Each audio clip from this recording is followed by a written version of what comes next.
Гості, я прошу вже всіх займати місця, щоб ми могли розпочати нашу роботу. Please kindly take your seats so that we can start.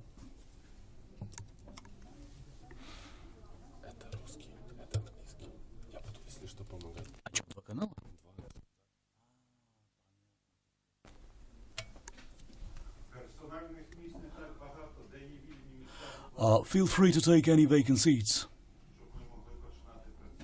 so that we can start our proceedings.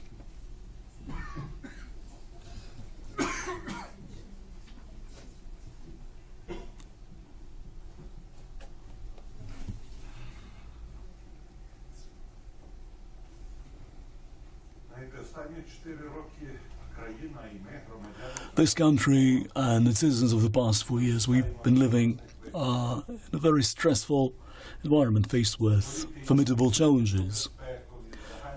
Political, economic processes have put a lot of new and unexpected challenges on our agenda that both the government of Ukraine and society at large have had to address a year ago. A very important and very stressful event took place. And we appreciated the implications and the ripple it caused in society when one of the biggest banks went into nationalization, having lost its ability to settle its liabilities. It happened, actually, the preparation had been very important leading up to that. Several NBU officials joined the IMF because they were not prepared to face that challenge. So it's just to impress on you how important it is that was a really groundbreaking process in of itself, and it involved a number of personal and professional decisions that some people had to make. The bank was eventually nationalized, but it did not affect the settlement processes. A large army of depositors and average citizens did not suffer. It did not cause any major impact on the system as a whole. There was no bank run, there was no outflow of deposits. There were some scenarios that had been developed involving banks fully compliant, meeting all regulatory requirements, capable, even faced with a crisis, to meet client orders. Those scenarios had all been developed, but they fortunately never materialized because the nationalization process was run in such a way that it did not affect the day-to-day life and business as usual within the banking sector. Many issues, however, remain outstanding. Many questions remain unanswered. Not all decisions have been made. We would like to explore how this experience reflects when compared to other countries who have been through something similar. What we did just the way they'd done before, maybe some things that we could share as a better experience.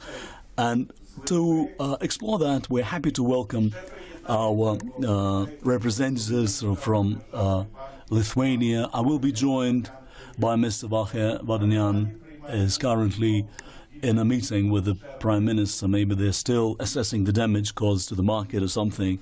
He'll join us shortly. He'll share some thoughts, some considerations, his impressions. Let's listen to our international partners and how their experience has been useful to us and the extent to which we are sort of in tune and in sync with prevailing European practices, if you will. We will now invite our colleagues to speak, and then we'll have time for questions and answers. And this will be followed by a panel discussion a more lively one, more interactive, with plenty of opportunity for you to find out more, maybe balance of some of your concerns that you want verified or discarded.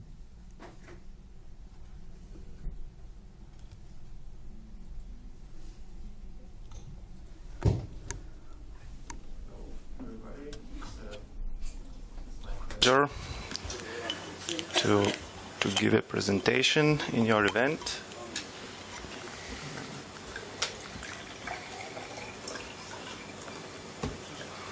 So, yesterday evening we had a very pleasant dinner with the staff from the central bank, and we wanted to make an impression, and we were telling that we had liquidated 2 major banks and several another credit institutions.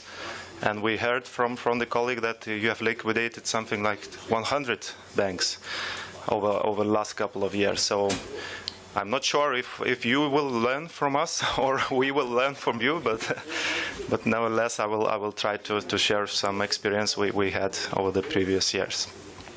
So my presentation will basically be consisted from 2 parts.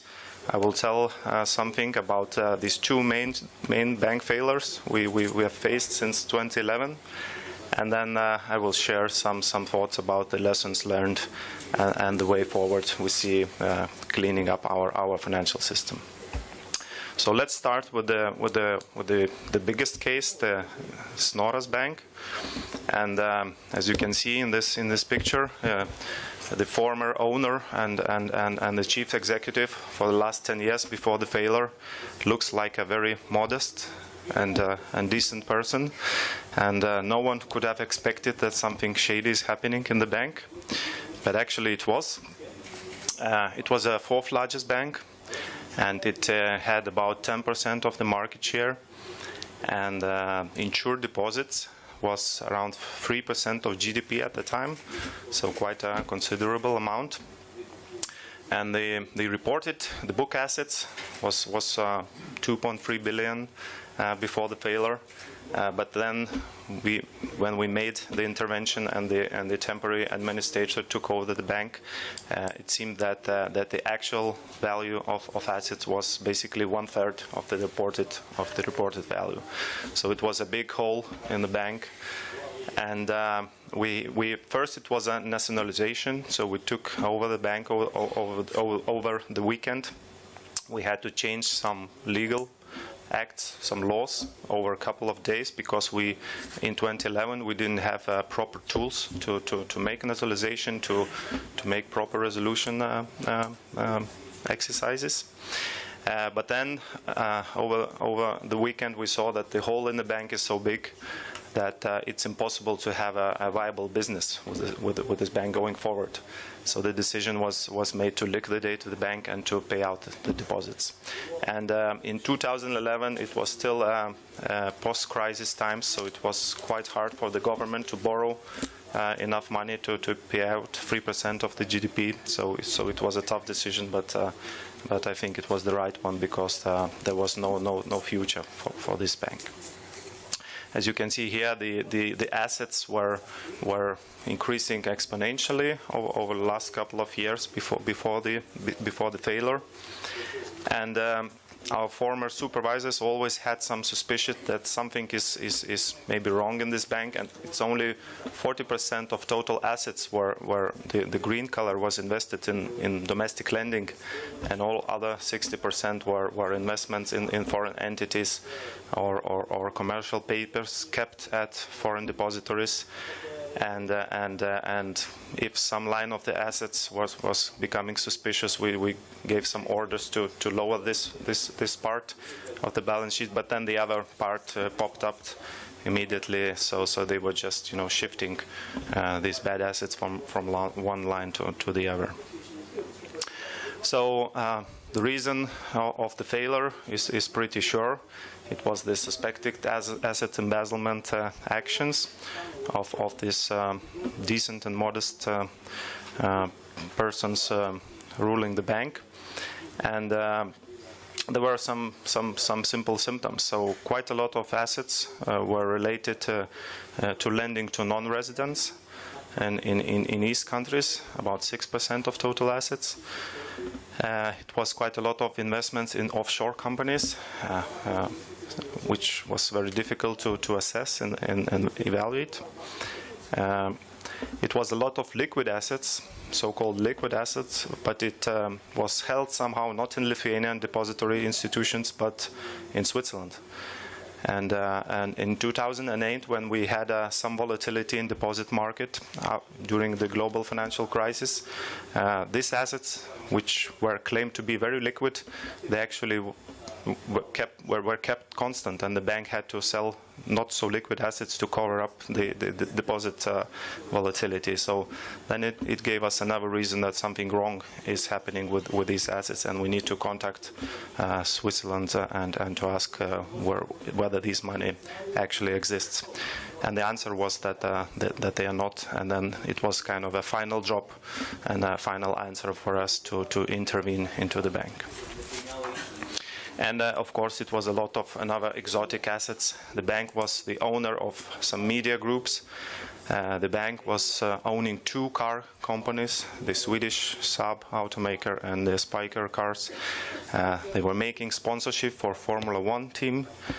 And of course, they were owning a football club. And another very clear feature, if you run such a business, you need to hide it somehow, and the best way to hide this is to in our case it was to do a lot of sponsorship, to appear in the mass media, to show up yourself, and to kind of pretend to be a decent citizen, who is sponsoring national economy and sports teams. So of course the fraud is by nature very hard to detect. And it was, of course, respectable audit companies hired to make an audit for this bank, but it was exceptional demonstration of power and wealth of former owners of the bank. So another case, it's Ūkio Bankas, and here on the right you also see a very modest and decent owner 10 years before the failure. And he's together with our biggest star in basketball, which is a second religion in Lithuania, Arvydas Sabonis. So again, he was trying to be close to famous people and to kind of cover up the things is happening inside the bank. So Ūkio Bankas was a bit smaller. It was the 7th largest bank, and it was taking about 5% of the market share. And the deposits were a bit more than 1 billion euros. The total assets was a bit more than 1 billion euros. But again, the real asset value was basically half of the reported one when we made the intervention. But with Ūkio Bankas, we went through another scenario. Our legal laws were changed, and we could make good and bad bank split in this case. So we were not liquidating this bank entirely. But again, the problems were suspected as asset embezzlement. So around 50% of the balance sheet was connected to related parties, close allies of the former owner and chief executive of the bank. It was very exotic and exceptional collateral related to the lending. Very big sports complex in Moscow and other countries, which was very difficult to value. Again, a lot of foreign assets, so a lot of lending to offshore companies. And of course, a lot of money spent to generous sponsorships. So what we did with Ūkio Bankas, so before the intervention, the assets was around 4 billion litas, which is a bit more than 1 billion euros. But when we stepped in, it seemed that it's only 55 or 60% of these assets is actually existing. and that was considerably lower compared to the liabilities of the bank. So we went through the good and bad bank split solution. So we took some part of good assets and insured deposits, and our deposit insurance fund covered up the remaining amount. So they injected around 260 million euros, and we sold this good part of the bank to another commercial bank. And the rest went to the liquidation. So I think this was a bit more smooth solution. So your depositors, after a couple of weeks, they were capable to get access to their money, and the client relationship was not lost as in the first case when the bank was liquidated entirely. So some lessons we learned. So of course it was not an easy way, and we were learning from our failures basically, but we made some conclusions, and basically we made two fundamental conclusions and some more practical. So first of all, it was a big question for us. It was, of course, always some suspicions that something is strange happening in the bank, but it was always a question, but how can the bank operate if half of the asset is not existent? What about, the income of the bank? It's not possible to operate like that. So maybe everything is fine with the bank. But actually, as long as the liquidity inflow of liquidity into the bank is bigger than the outflow, so as long as you can attract some deposits and this amount is a bit bigger than the outflow of liquidity from the bank, so the interest paid and so on, then the bank can operate basically for many years. And these things also happened in other countries. In USA, the Madoff scheme, the Ponzi scheme, was operating for 80 years. So it's really quite easy to hide things in the banks and to operate for a number of years, even without having only 1/3 or 50% of assets actually. Another thing is that since banks and many other countries, they are limited liability companies, so basically the shareholders can, lose quite small amount. The maximum amount they can lose is their equity, but they can gain, unlimited profits. So if they invest in the market portfolio, and this portfolio, the price is growing, so your gain has no limits.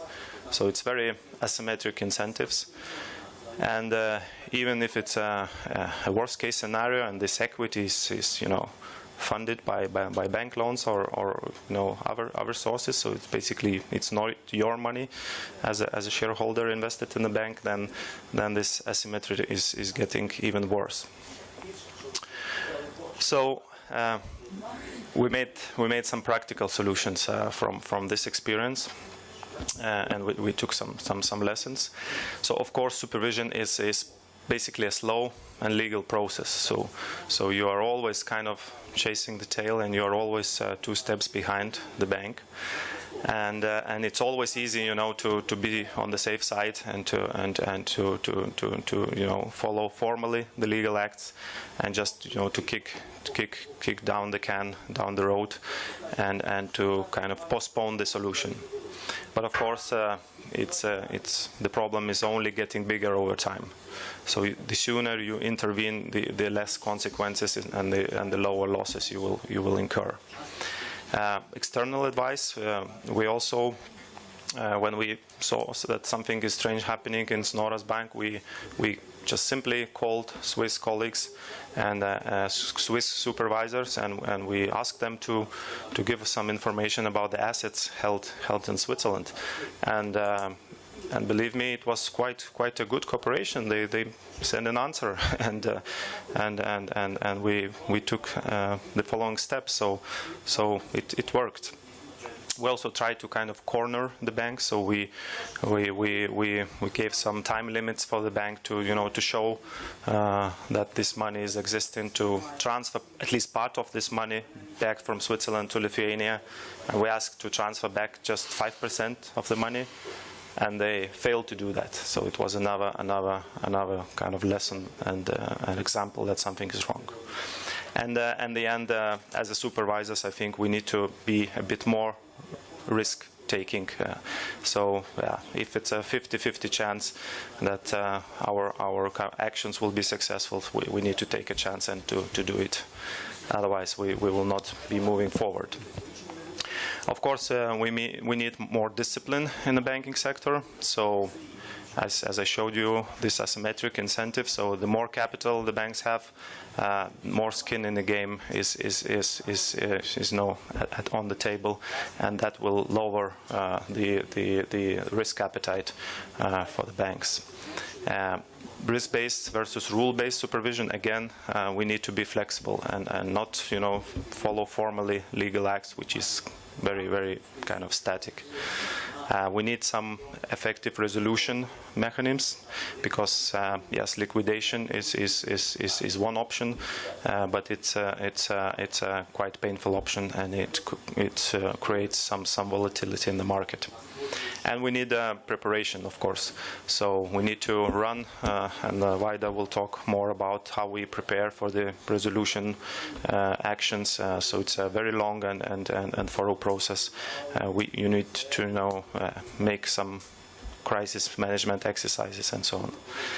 And of course, communication is also very important. You need to explain why you're doing this and that, and that helps to calm the public and the markets. So that was all I had to tell you, and thank you for your attention. Thank you very much for your statement, for your comments, but only one issue I would like to clarify. This bank, commercial bank you mentioned, which bought part of this problematic bank. Yes. What about this ownership?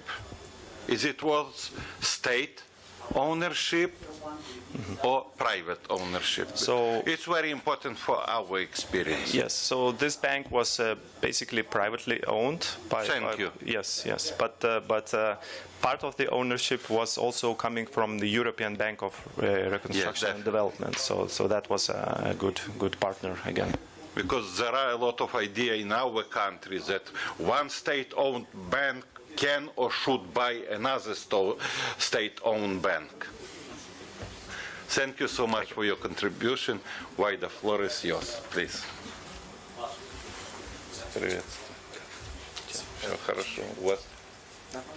Как там происходит?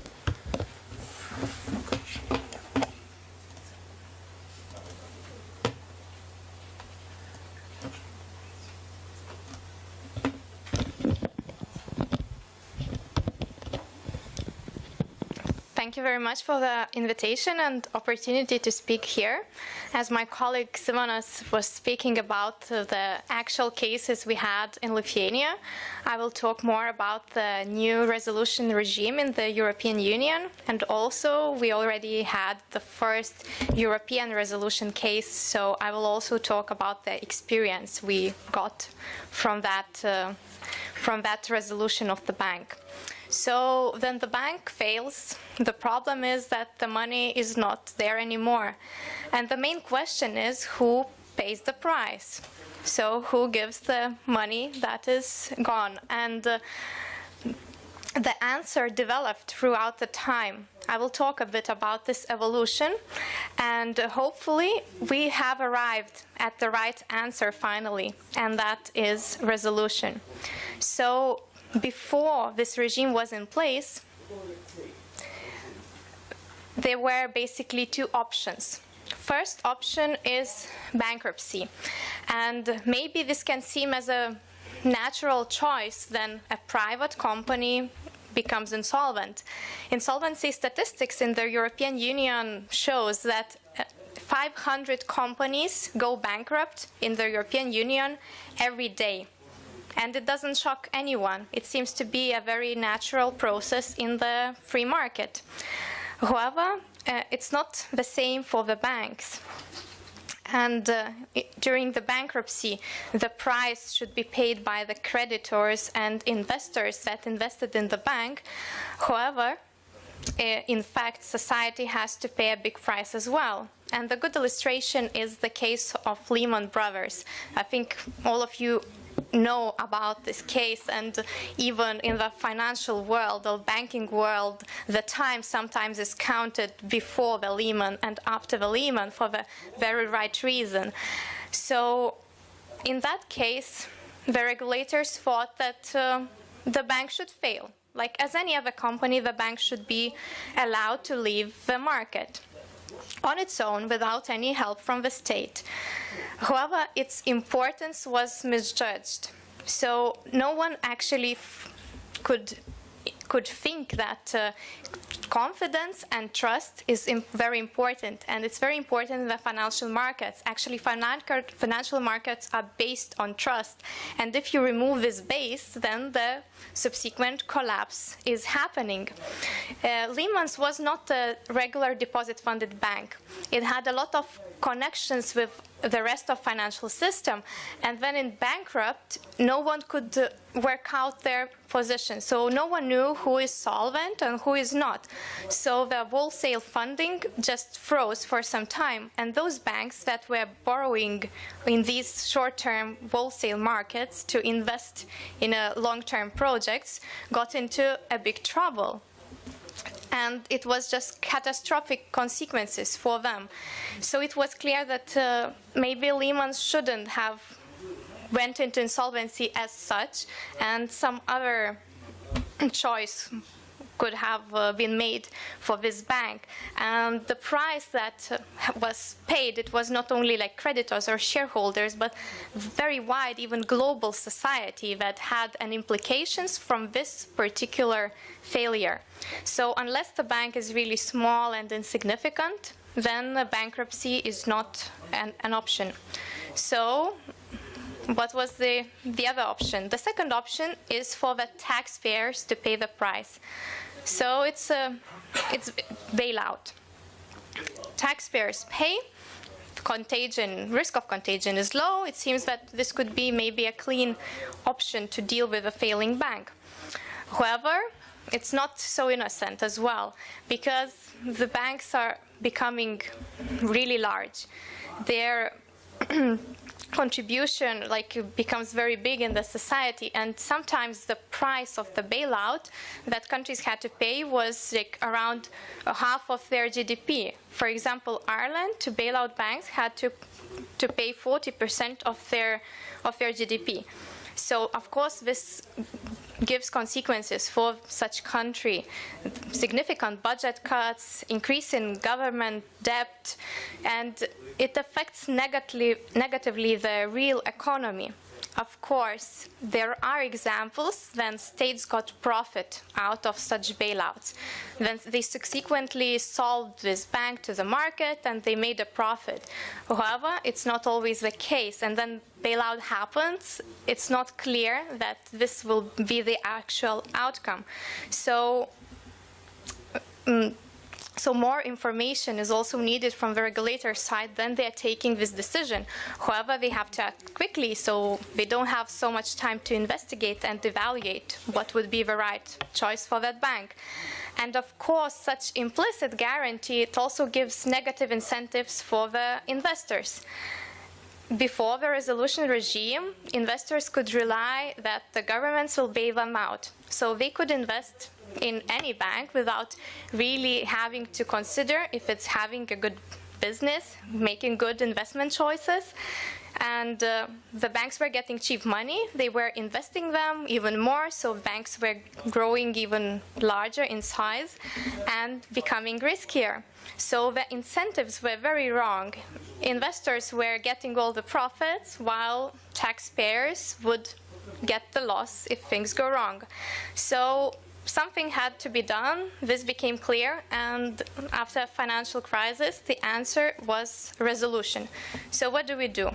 we have to plan and prepare in advance. We need to remove information asymmetry that happens when the bank is failing.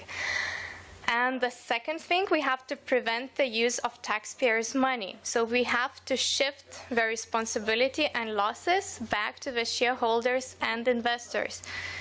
And very important question is, how do we do that? So our answer is resolution planning and bail-in, a very important tool. I'll talk about it a bit later. So resolution tools are just like simple ways. What do you do when the bank gets into trouble? So you can sell it to another bank. You can make a bridge bank if there is no purchaser at that time. You can separate bad assets and sell them not on fire prices, but like keep them till the market is ready to absorb that amount or that type of assets, or bail-in. And of course, institutions need to have powers to act. And even like they have to be institutions who are responsible. For example, in the United Kingdom, before the financial crisis, no one was formally responsible for dealing with failing banks. There was this informal understanding that the central bank, like the Bank of England, will take an action, but it was not formally written in any kind of law. So of course, this has to be done. There has to be an institution that is formally responsible. And that institution has to prepare. It has to plan in advance during the good times what it would do in case the banks gets into trouble. And also, very importantly, also banks have to prepare. It would be, I think, naive to think that the banks could act and their business could operate in the same way as it was before. So new resolution regime does not only mean that the institutions and laws are changing, but it also implies that the banks have to change as well. And resolution planning institutions have to have ability to make those banks change. And of course, the ability to act during the crisis is very important. If creditors or shareholders would be able to block the resolution process, it would not work. So no consent from the shareholders or creditors are needed. Of course, they can contest it in the court, but they can't stop the process. So their application to the court should not mean that we kind of freeze everything for, till the court proceedings end. So the institutions need to have full rights to take the necessary actions when the time comes. So the speed is very important in resolution. And now talking about bail-in, so what it is, how does it work? So in a healthy bank, you have equity, you have some bail-inable liabilities, and then you have covered deposits and liabilities that you shouldn't touch, so like we call it non-bail-inable liabilities. So these are important for the bank and economy to run in a proper way. So when bank has losses, equity is written down. So the equity is like going concern, loss absorption capacity. And sometimes it's not enough. So then the bank fails. So then we need to have like a pillow of liabilities that we could convert into equity. So those who were previous creditors of the bank, investors in the bank, they become new shareholders. And then this bank with a slightly smaller balance sheet can come back to the market and meet the regulatory requirements again. But as I was saying, not all liabilities can be subject to this bail-in, to this transformation from the investment or from the liability to equity. So of course, secured liabilities, that's why they are secured. So they have the particular assets assigned to them, so they shouldn't be touched. Like they trust that these assets are in place and they will get repaid from these specific assets. Or operational interbank liabilities. If you bail them in, maybe the bank will be kicked out from the payment system and then it can't operate. So of course you can't touch these kind of liabilities. And then liabilities arising out of critical goods and services. And if you ask like what is this critical good and service, then there is no straightforward answer for every single bank. You have to see what is critical about that bank So maybe some part of its activities is critical and some are not. So you don't touch the critical ones. But with those activities that are not critical, you have more freedom. And how do you make it work? This is especially relevant for the deposit-funded banks, like traditional deposit-funded banks, because when crises happen, you need to have some bail-inable liabilities that you could convert into equity. And sometimes the bank's balance structure is so straightforward, like equity and deposits, and there is nothing to bail in.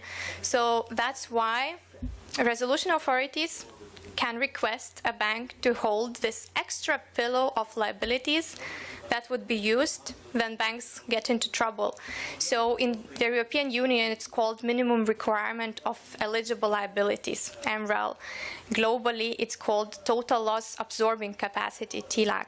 So I think these terms are known to you already. And so in a way, you can understand it as a resolution capital, like a gone concern loss absorption. And it's very important that banks have it and that it's clear, like which of the liabilities can be bailed in. Because of course we want to avoid panic then when you start like bailing in without a clear structure. So investors have to know in advance their sequence. So once the shareholders are wiped out, they have to know that it's their place, and they have to accept it as a natural way of the new functioning of the bank. That's why these liabilities have to have some conditions.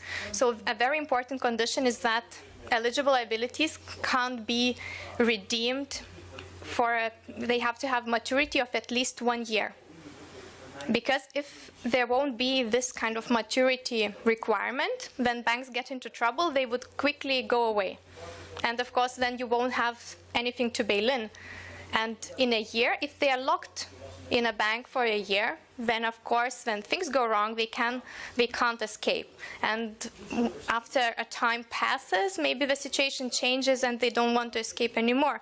Or if the bank actually fails, you have some liabilities that you can transform into capital and keep the bank operating. And here I come to the first European case that happened this year in June.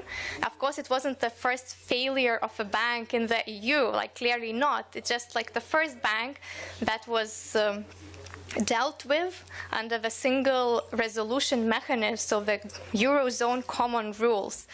And as it's the first case, of course, it got a lot of attention, and it was very important that it would work, and actually it worked. So even when I talk about the resolution regime as a theory, we have now also a practical case that proves that it can work. So like this bank was a large bank in Spain. It had assets of like around 200 billion euros. So before the shock, of course, assets and liabilities match. But during the shock, it appeared that the assets are less than liabilities. And it was not that, how to say, like large loss. The bank was solvent. It just ran into liquidity problems, so it had to be closed down. And it had to be done very fast. So the result of the evaluation that was done provided the result that the losses of the banks may be between 2 and 8 billion. So, of course, some shares and capital instruments were written down. But when you don't have a precise number, it is a bit of a guess. How much do you need to write down to make this work? So this part of the Banco Popular was acquired by Santander, the acquirer. It got all the assets and part of the liabilities. So around 4 billion euros of liabilities were written down. So we have less liabilities, we have more of the assets, or we have all of the assets, but we are not so sure about the exact value of the assets. So there is this kind of 6 billion unclarity. what do we do about it? So Santander got all of it. The final result could be that if assets match liabilities, then you could say it's a good deal. Like those shareholders and creditors who lost their money, there was no assets to back them, so it's fine. Santander didn't make any profit. It got like assets and liabilities exactly matching. It is clear. What if assets are less than liabilities? So actually Santander acquired more liabilities than assets. You could say maybe Santander didn't make such a good choice, but it's their business choice. So they have to live with that. They have to cover the loss they got. It's very important to note that the government didn't make any guarantees for the assets or liabilities. So Santander just took the assets and liabilities as it was without any strings attached to the government. But what would happen if assets are actually more than liabilities? You may say that those shareholders or investors lost their money. Maybe this deal was not so fair for them and maybe they should get compensated. And the European answer to that is that it depends. So the safeguard that shareholders and creditors have in this situation is comparison between bankruptcy and resolution. So the benchmark is not the best deal you could possibly get from the sale in the market, but actually what would happen in the bankruptcy. So the valuation is done, the bankruptcy price they would get is established, and if the resolution gives the result that is smaller, so they lose more in resolution, then they are compensated. But if not, then even if the assets would turn out to be larger than liabilities, they are not getting a compensation. And a very important aspect is like, who pays the compensation? Is it taxpayers again, or there can be other ways to deal with that? And the European regulation said that there should be other ways than taxpayers' money. So banks have to pay into resolution fund. They have to make ex-ante contributions. Then they are running healthy. They pay annually to the resolution fund. And once some compensation is needed, then out of this fund the money is taken and paid to the investors, or used for other purposes in resolution under like very strict conditions. So it means that actually the banks have to also pay the price for the resolution as such. So this seems to be, at least to me, a very good system. It seemed to work in this one case we have, but will it always work? And are there are all the questions answered? So of course there are questions that still requires answer. So where is this loss absorbing capacity is placed? Like, is it subordinated? Like, is it clear who is getting the hit when the bank fails after shareholders? Then how much of this loss absorbing capacity we need? Is it like the same as like asking banks to hold like 2 or 3 times more of the capital, or how do we balance the requirement to have this capacity without like making the life of banks too difficult to operate? Then who holds the bail-inable debt, and how do we make sure that when we do this bail-in that there is no subsequent runs on other banks, or that the banks are not interconnected now through this bail-inable debt and the domino effect happens? Also, what about cross-border cases? Like, are we sure that the authorities wouldn't start ring-fencing the banks once they get into trouble, or it can be dealt with as a group? Then, of course, will the bank have market confidence? Who provides liquidity? There still are unanswered questions, but the way forward is, of course, to the very right direction. And you may ask, so can we be very confident now that we will never ever need taxpayers' money again? Of course, this is a very tough question. And the answer is that it's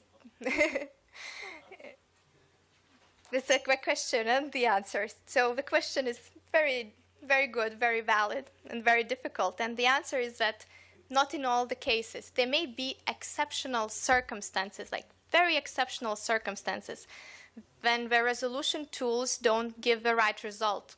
So it's possible that in a large systemic crisis, even when we use all the resolution tools we have and we shift the losses to the creditors and shareholders, it still doesn't give us the right result and the financial stability is affected. So then the government may step in. It doesn't have a duty to step in, but it's like the right to choose. Only in these extremely systemic difficult situations, and only after we use the resolution tool, so the creditors and investors take the hit. That's the precondition before any kind of government action. So this may seem that the implicit guarantee is returned, but in fact it's not. Like the rating agencies, they removed the implicit guarantee from when they are evaluating the banks. So investors cannot rely on it anymore. They have to make their investment choices. They have to assess the actual bank, the risk they are taking. So this is a very positive step forward. And it happened even before the first resolution case when they saw it works. So the fact that we had this new regulation in place resulted in such an effect. So this is a very positive advancement. But of course, having the regulations in place is not enough. As I was saying, the banks have also to play their part and adapt to this new world of resolution. And of course, it is not cost-free. It will cost them to change their organizational structure, to have this pillow of eligible liabilities, but that is the price they have to pay to operate in this market. So thank you, and if you have any questions, I'm here to answer. Thank you very much for your contribution. The question-answer session we will have after the last presentation, but very important comments. Please. While listening to the example of Lehman Brothers, Mr. Speck recalls his conversation with Christopher Freeland, who's now the Commerce Secretary in Canada, and she at that time was a journalist. They had a chance. They had an interested Korean investor at the time, but they were so large, they kept really putting on airs that they were 200 years old, and they thought that it was not worthy of them. They thought to accept that, but the Korean investor would have actually picked up all the liabilities, and the following day they crashed. A very important message that institutions should be empowered. They should have the full rights to take the action. But coming from Ukraine, this is what it's important is those constitutions should also have the commitment, the will to act, not only the powers, and to make them want to do it. It's just all those institutions collectively responsible for nationalization processes. All the stakeholders should be committed. It's not that somebody or one agency is responsible and going around talking to all the regulatory ends. Everyone's taken a wait-and-see position, waiting for that to end, and then act when it has ended. So it's important, this solidarity, consolidation of government institutions, government actor. There is no audience here. Everyone is an actor. Everyone should act together, should make their contributions and share this responsibility together. And then, back to the point on how to minimize the risk for any gaps being covered by taxpayer money. This is really very relevant for Ukraine. If we were to did some maths in terms of how much the government has laid down as investment, and this is the share of either shareholders or creditors, over to Vache. So Vache's been here for a long time, so our friends only arrived yesterday. And you've been in charge of financial reform for a long time. Thanks a lot. If you do not mind, I will talk in English. Actually, it was very good presentation about the logic of moving to this BRRD framework. And the whole is done to minimize, the whole idea is to minimize the usage of the public funds, which is why these bail-inable instruments are to be created, to make sure that it would not happen. And the same resolution fund, which is created in Europe, is specifically done for those cases as well. So like in the case of the deposit insurance, when banks are paying to get some coverage when it's needed, in the same way, the same logic works for the resolution funds. One of the important things to bear in mind that those bail-inable instruments, it was rightly mentioned, in the non-matured markets, when there are no capital markets matured, it's going to be very, very difficult for the regulators to come up with such. However, it would be important in the Ukrainian case as well to already in the near future to implement that regulations that would enable down the road the creation of such instruments. Another important thing that with the introduction of this BRRD framework, the importance of the resolution authorities has been increased substantially. And there have been special framework introduced, which is called recovery resolution planning, which is significant part of BRRD of that directive, which implies that a lot of work should be done ex ante, both by the regulator and the resolution authority, to get properly prepared for potential resolutions. That is one of the important things to be done, because as it is done in Europe, it was for a long time done in the United States, the most important thing to do the resolution quickly. Yeah? Usually it is done over the weekend. And to make sure that it would happen, these two institutions have to work and get prepared hand in hand, yeah, to work together to make sure when time comes, both of them have very concrete tasks to implement. The recovery and the resolution planning implies, though to be frank, it is defined mainly for systemic institutions, because in very few European countries, the resolution of the smaller institutions is envisaged. Usually the smaller institutions go to liquidation, and the BRRD framework by its nature designed for the systemic institutions. Nevertheless, even in that case, one of the most important things should be the introduction of this framework, when banks themselves first prepare the recovery plans, which is submitted to supervisor and agreed with the supervisor, and then based on the recovery planning, already resolution authority together in conjunction with the supervisor are building their own resolution plans to make sure, again, when the time comes, they would have enough preparation for that.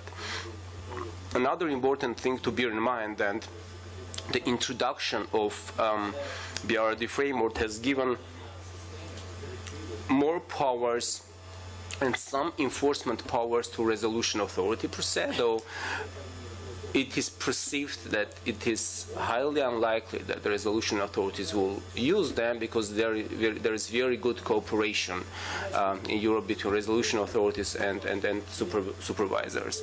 But nevertheless, the resolution authority legally has the power to request banks to change their business models to make them resolvable. Yeah? Initially, this resolvability analysis should be conducted, and if they will see that, for example, banks are not resolvable, they can request to change the business model to make sure that they can spin off the parts of the business, systemic parts of the business, and preserve that part when the time comes.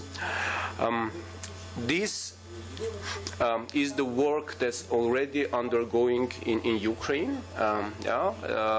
Together with authorities, there is a working group which works specifically on the design of the new resolution framework to make sure that at some point in the future there would be possibility to converge from the current bank resolution framework in Ukraine as closer as possible to BRRD directive, because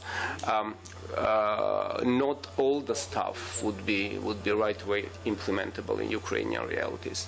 However, the most important thing again is to create this culture that the MBU together with DGF will get together prepared for potential resolutions down the road. Another important thing, and I should have talked also on the regulation 575 of European Union, in parallel of building this resolution framework, a lot of work has been done to build up the supervisory side. The Basel III Accord that most of you are aware of came to substantially increase the requirements both from quantitative and qualitative perspective to the requirements to the capital. New components to the capital has been introduced. Two more specific are capital conservation buffers and counter-cyclical buffers. One is the measure to make sure that there would be buffer for idiosyncratic risk, but the second one is the component that brings macroprudential aspect of banking supervision to make sure that the banks would have enough capital in the bad times to cover the systemic implications of possible crisis. There are also special requirements and under Basel III framework, which is imposed for the systemic institutions. Both on the local level and more specifically for the so-called global systemic financial institutions, there are extra requirements up to 3.5%. There are 30, if I'm not mistaken, close to 30, 27 or 30. Close to 30 global institutions that already keeping much higher capital than the minimum requirement. So all these efforts has been put together to, from one side, make sure that there would be significant enhancement on the regulatory framework. The quality of capital has been substantially strengthened. A lot of mixed instruments should be phased out, and the major change was to make sure that there would be quality capital of high level that would be loss absorber. In Ukraine, capital structure is yet even not closer to Basel II. It's closer to Basel I. But on that perspective, also the central bank is doing a lot of work to try to bring those new instruments and new structure, hopefully in the near future, that would be accomplished as well. We would like to push nearest future. This new structure. I mean, if it's possible, it would be great, because it should imply that the quality capital should more specifically, Tier 1 capital and additional Tier 1 capital together should constitute 75% of the total capital requirement. In Ukrainian case, the capital adequacy ratio is 10%. The new framework, if we will not take into account the capital conservation buffer and countercyclical buffers, just the pure Tier 1 and additional Tier 1, which is not yet existing in Ukraine, together should be 7.5%. If you look on the current framework in Ukraine, the capital adequacy ratio implies 5% quality capital, and banks can keep up to another 5% of the subordinated debt. Yeah, so of capital kind instruments, but which are not really the loss absorbers. So if there is desire on the banking side and there is possibility for the bank owners to top up enough capital to bring those European standards to in Ukrainian realities that early, that would be great. The quicker the better. But we do envisage that most probably there should be some phasing period for banks to have possibility to gradually converge, because it is not going to be only pure capital structure requirement. There would be a lot of other things in parallel, more specifically to the requirements of Basel II. The substantial work on the supervisory side should be done for introducing Pillar 2 of Basel II. Those instruments are not yet fully exist in Ukrainian realities. A lot of work should be done to introduce Pillar 3 of Basel II about disclosure requirements. So all that stuff will need time, and it is, in my view, would be difficult to pick 2-3 more specific issues and work only on those. Rather, the approach would be to try to have complex approach to introduction of all those concepts, and more specifically, those should go hand in hand for the introduction of the new resolution framework, because a lot of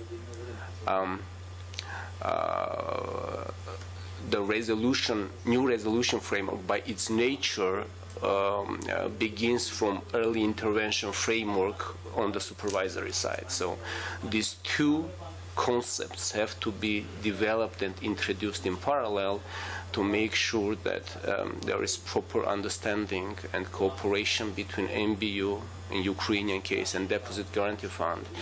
So both of them would have proper understanding what is the early intervention framework for the banks, and at which point of time the triggering of resolution could happen. As of now, in Ukrainian realities, there is this two triggering point when the banks announced as a problem bank first, then they go to the insolvency. The new bank BRRD resolution framework have one triggering point, which sounds like the bank has failed or is likely to fail. So it is kind of a mix of these two-stage approaches that exist in Ukraine, and it would take some time to internalize and structure the proper transition from the current resolution framework to the framework which would be closer to the European structure. And the very last comment on the bail-inable side. As I said, in countries which do not have matured capital markets, and as was rightly mentioned by a Lithuanian colleague, if you look on the balance sheet of the banks today in Ukraine, the major part of liabilities are deposits, of retail deposits, and while in reality, BRRD allows the bail-in of non-covered deposits. However, I mean, the likelihood of this happening in European realities is very, very low. And if you look on the balance sheet of Ukrainian banks, it kind of the first that comes to the point that there is nothing else to bail in, only depositors can bail in. However, we do believe that if the proper regulatory framework is there, it could enable the generation and the appearance of such instruments down the road. However, how exactly it would be structured, it is yet to be discussed. The working group is working. And whether at the end there would be decision to bail in some depositors or not, I assume it's something yet to be discussed, but I'm not sure that there would be desire for that, to bail in depositors. I'll stop here. And I will take any questions more specifically to Ukrainian realities if needed. Thanks. Thank you very much for your contribution. Друзі, перед тим, як ми Prior to moving on to our short questions and answers, я хотів би деякі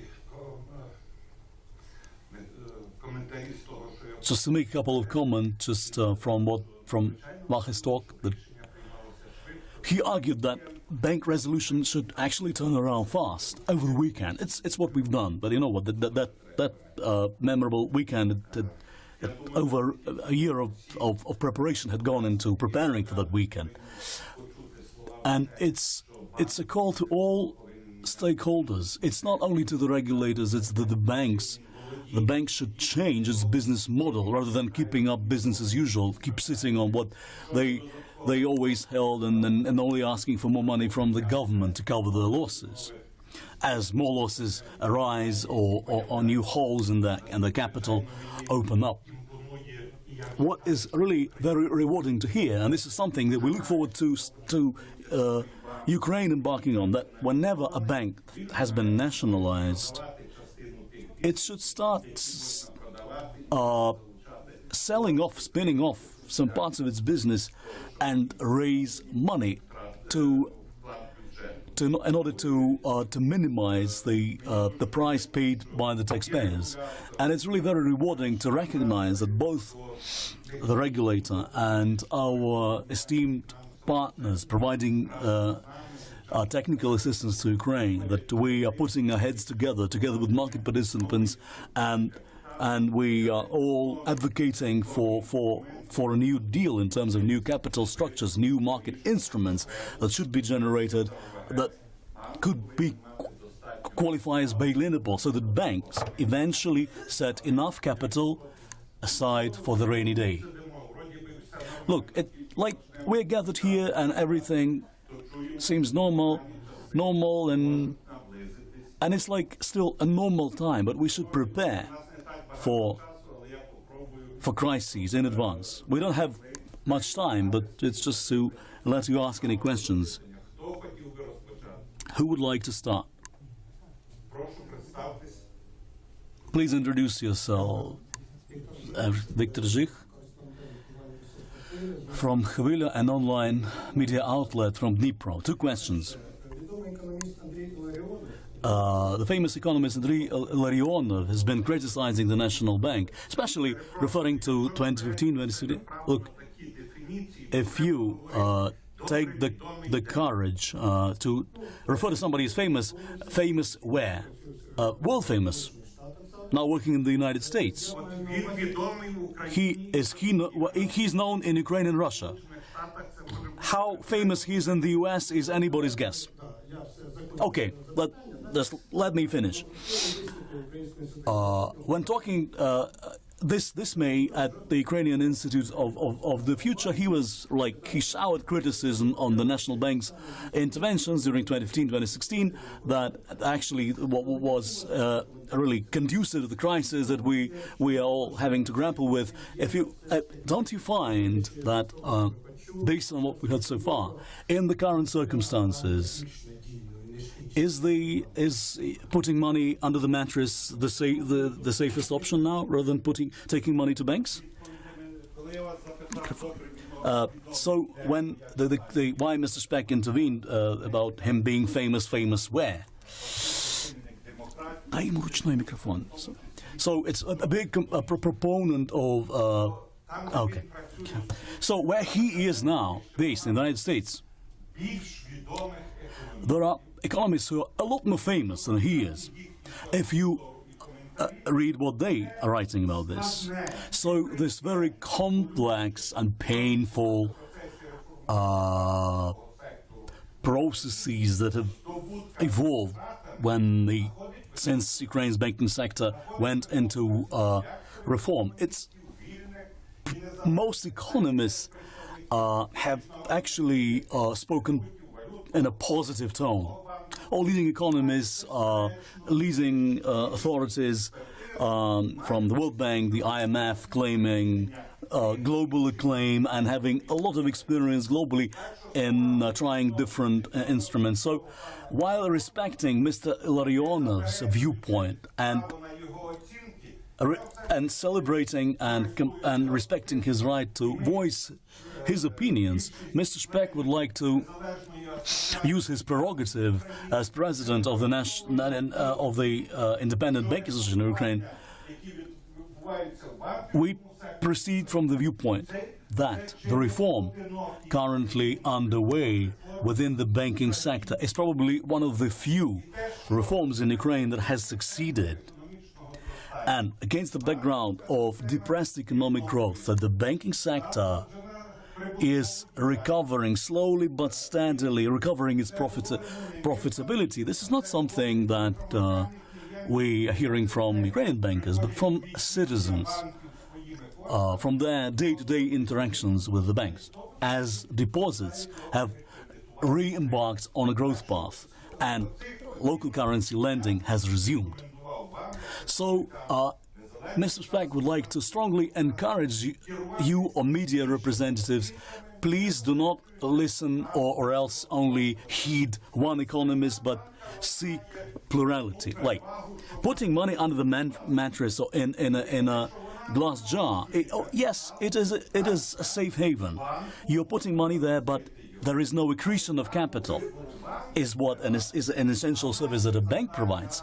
It is your choice. You make your choice of bank, but it is our duty, together with banking regulators, to empower by giving you more knowledge, by increasing your awareness on how to make an informed choice, and make a choice between the 89 banks that have survived and your glass jar or your mattress. It's an option, but it's just that you're not going to make money on your savings.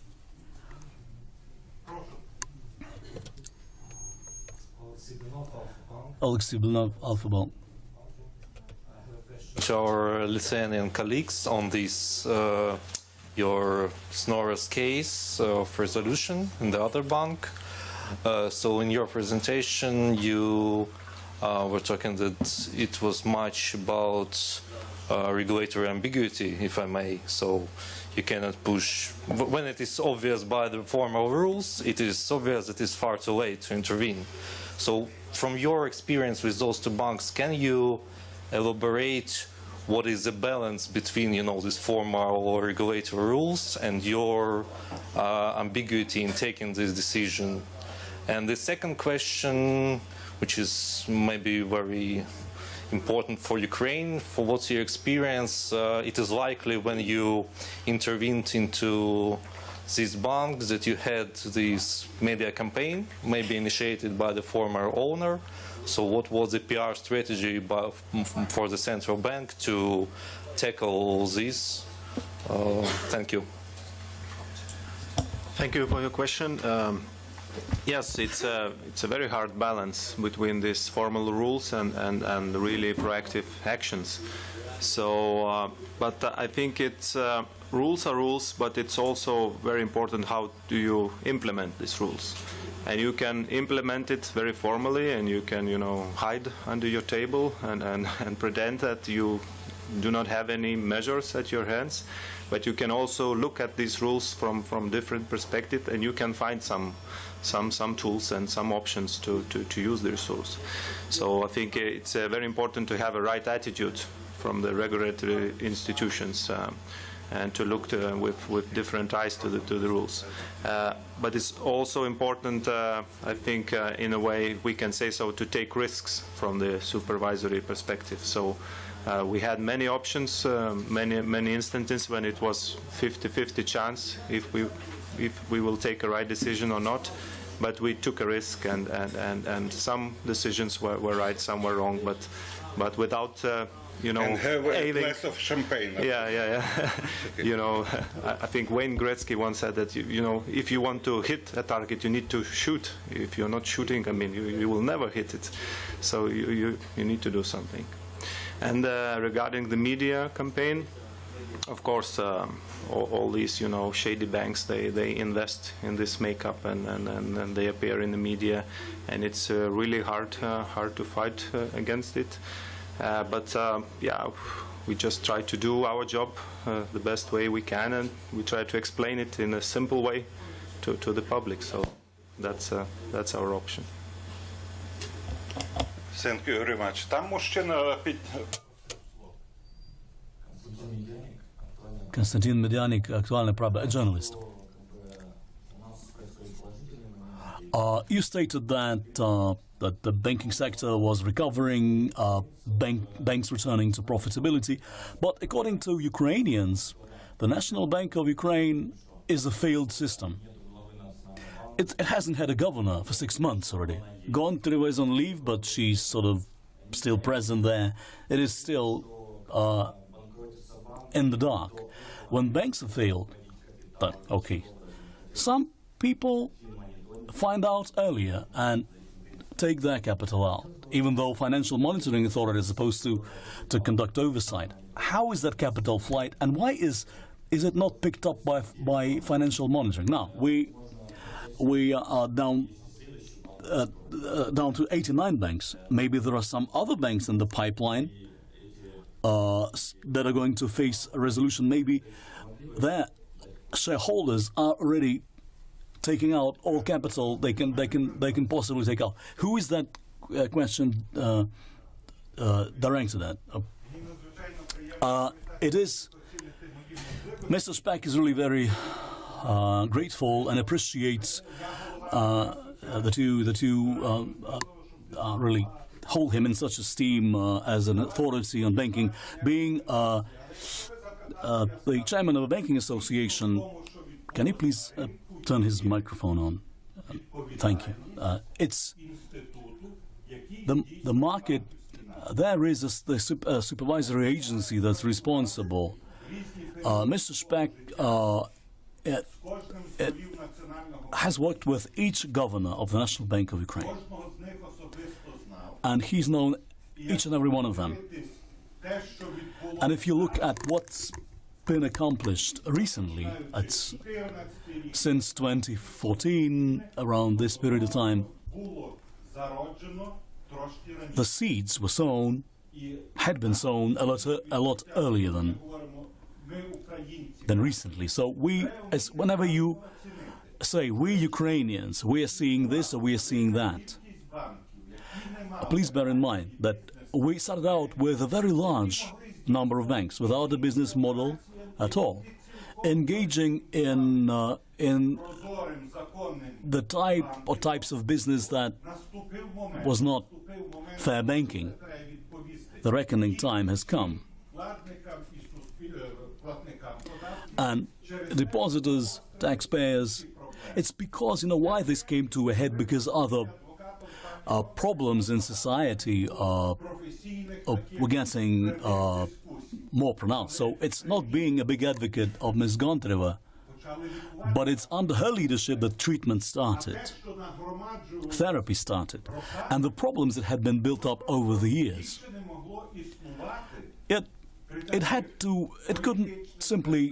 It wasn't sustainable any longer, given the challenges that we were facing economically, socially, and otherwise. When just summarizing the contributions from our speakers, when you recognized a problem, you act on it. In ABN AMRO in the Netherlands, they saw a problem last Friday. Then the Prime Minister gets together and eats lunch with the governor, and it goes into nationalization the following Monday. That's what Vahi was emphasizing, and that Mr. Speck was trying to, really indeed persuade you that the weekend had been preceded by over a year of preparations. government institutions and whoever has the power to make those decisions, to implement those decisions, they have to be prepared to discharge their role. And we've come a long way, we Ukrainians. Mr. Speck is Ukrainian too. We should discard and cast aside any populism in making our judgments. Because tomorrow we're going to elect a new government. Who are we going to vote for? Now, on the subject of capital flight, Mr. Speck knows those people who had a chance to extract capital. He also knows some bona fide owners who knew it was coming and they didn't do it because they didn't want to lose their reputation. We have to be able to delineate between the duties of different institutions. Like, it's too late to ask, why did financial monitoring not do their job? Why was no criminal investigation, prosecution? Why nobody stopped them? Maybe we should also put some blame at the doorstep of our banking supervisors, but this is not something to be asked of the National Bank of Ukraine. We only wish we had representatives of the law enforcement sector in this audience. But it is their job too to go after such offenders. Why is it? We shouldn't labor under the illusion that it never happens in civilized countries. But it is when people do wrong, they get punished, and in Ukraine people do wrong and they never get punished. That's the difference. If we look at those institutions, are they acting? Sometimes fulfilling their roles, or else engaging in skirmishes with one another, is something that we keep reading about in the press. Yes, the regulator should have their share of responsibility, but it's the law enforcement sector and the judiciary should also do their bit. And also the same applies to former bank owners who are running their banks without a business model. We know that since 2014, up to 90 banks have been resolved. Okay, Privat is a big case, and it will take time, but we will need to do a lot of analysis in an ex-post fashion. But it's out in the open, out in the media environment. But we are not hearing much about the small banks. But when we emphasizing that responsibility should be there, everyone should shoulder their fair share. When discussing the European directive, European principles, for our Lithuanian colleagues, we think, okay, they are now safe, and because they have the European agencies and institutions and regulations. Relative to you, we are still very far from that. So it's like Mr. Speck, maybe you may be discussing a new instrument or new capital structures, and it's specifically discussing how to go about implementing the BRD directive. But it's not that. The primary requirement from the EU, and it actually sits in the Maastricht agreement, is that the government of a country that wants to build a relationship with the European Union shall faithfully discharge its role and serve its public. And this fundamental principle, unfortunately, has yet to be fully implemented in Ukraine, with some agencies not doing their job, but fighting among themselves. Konstantin Fasovets. For Lithuanian colleagues, do you have any experience with bail-ins of liabilities, cross-border liabilities, right? Liabilities that have been protected by different laws, right? These would be something like Eurobonds, for example. Maybe this is from your practice. And how do you think these should be managed, and what kind of outcomes can you expect from these sort of proceedings? Thanks. So now when we have this BRD, like Bank Recovery and Resolution Directive in place, it should work. Because in the European Union, we would have the same rules that would apply. So everyone, all the union is playing by the same rules. It hasn't been tested yet. The framework is rather recent, and as I said, we just had one case, and it was sale of business. But within the EU, there is no, I don't think there are obstacles. If they will show up, then of course the legislation will solve them. But then the question is, how do we deal with the other countries outside the EU? And it is also a very important question, especially now also with Brexit. So if we see that the liabilities are governed under the third country rules, like outside European Union rules, and if we are not confident that we will be able to bail them in, if their rules are not as rigid as those in the EU, we don't count them to this MREL or maybe TLAC, the analogy of TLAC within the EU. So the bank would be asked to have liabilities that are governed with the laws of the EU. So then, of course, those other countries will also get the pressure to adapt their rules if they want to do the business, if they want the banks to buy these instruments. They would have to make sure that they have the proper laws in place. So I think this is a good balance, and I believe it would work. Just one comment. Would you go about bailing, like if the rules weren't exactly matching, right? If you couldn't be sure that you would be able to bail them in according to EU laws, right? Would you, in case of a bankruptcy, would you go ahead and still try to bail them in? Would these be the creditors that should be paying for the cost instead of the taxpayers, or would you just leave them alone? What would probably be the choice there? The default option, bail in. That's clear. If it doesn't work, like we make the attempt, but somehow it doesn't work, we go up with the creditors hierarchy and we do subsequent bail-ins. So that's how it's going to happen, and then these, I would say, legacy attempt to bail in would happen subsequently. So we won't just put the taxpayers' money instead of that. Of course, and I was talking about this no creditor worse off principle. If it would be clear that maybe we had to bail in so many creditors that bankruptcy would be a better option, they would get a compensation. But it doesn't mean that we would simply put taxpayers' money instead of those liabilities that can't be bailed. Okay, thanks. Дякую, колеги. Нам треба вже. Thank you, dear colleagues. It's time to take a coffee break and get ready for the next session. A lot of interesting speakers will be talking during the next session. You probably are looking forward to hearing from them more than from Mr. Speck himself. But just one last question for this session.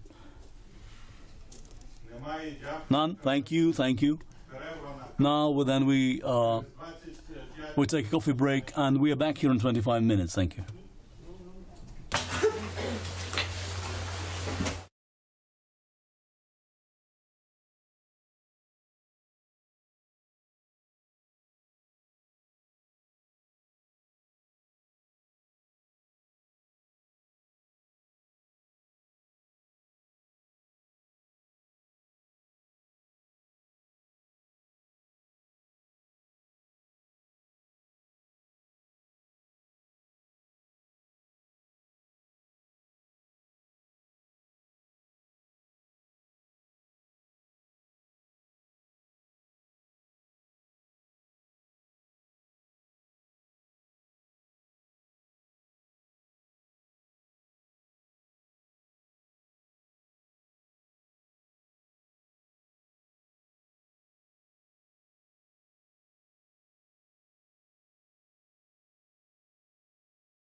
I think we have your attention now. Of this panel discussion, quite frankly, there's lots of interest in this particular part of our event. The questions will be asked, just as usually done when hosting radio shows, but just to keep everyone on track and to the point in discussing some of the questions already asked by the journalists. We are discussing the nationalization of Privat Bank, but it's very similar to some of those comedy movies. It's like a movie scene in a way. So it's just to start. Why don't we first introduce the panelists?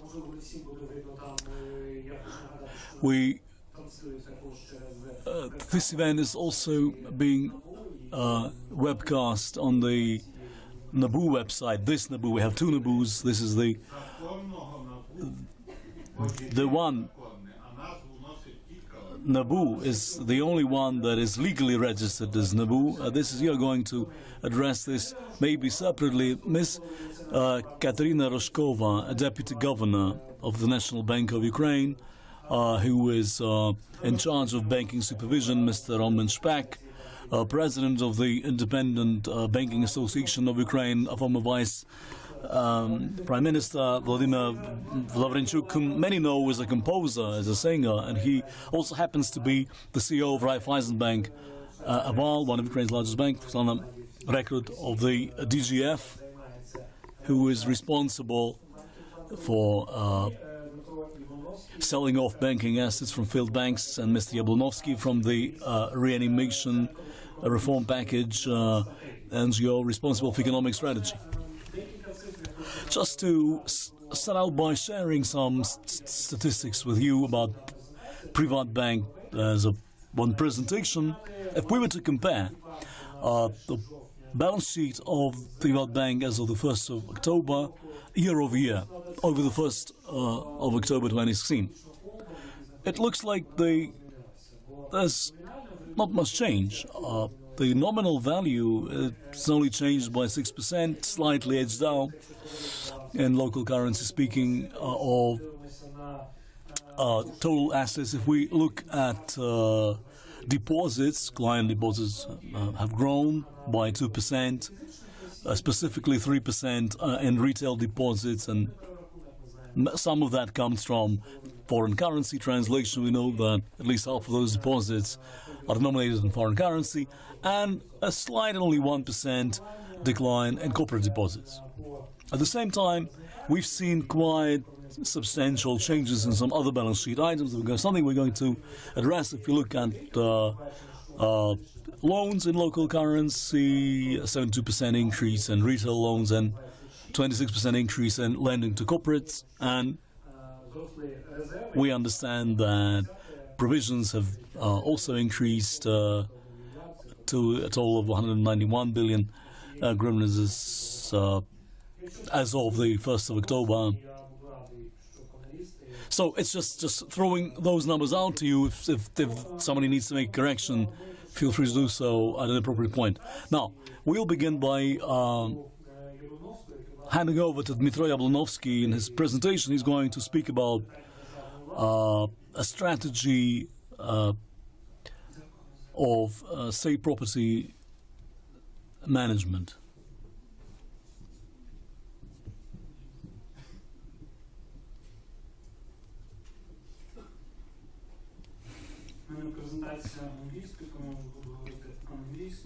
The presentation is in English, so the speaker prefers to switch to English.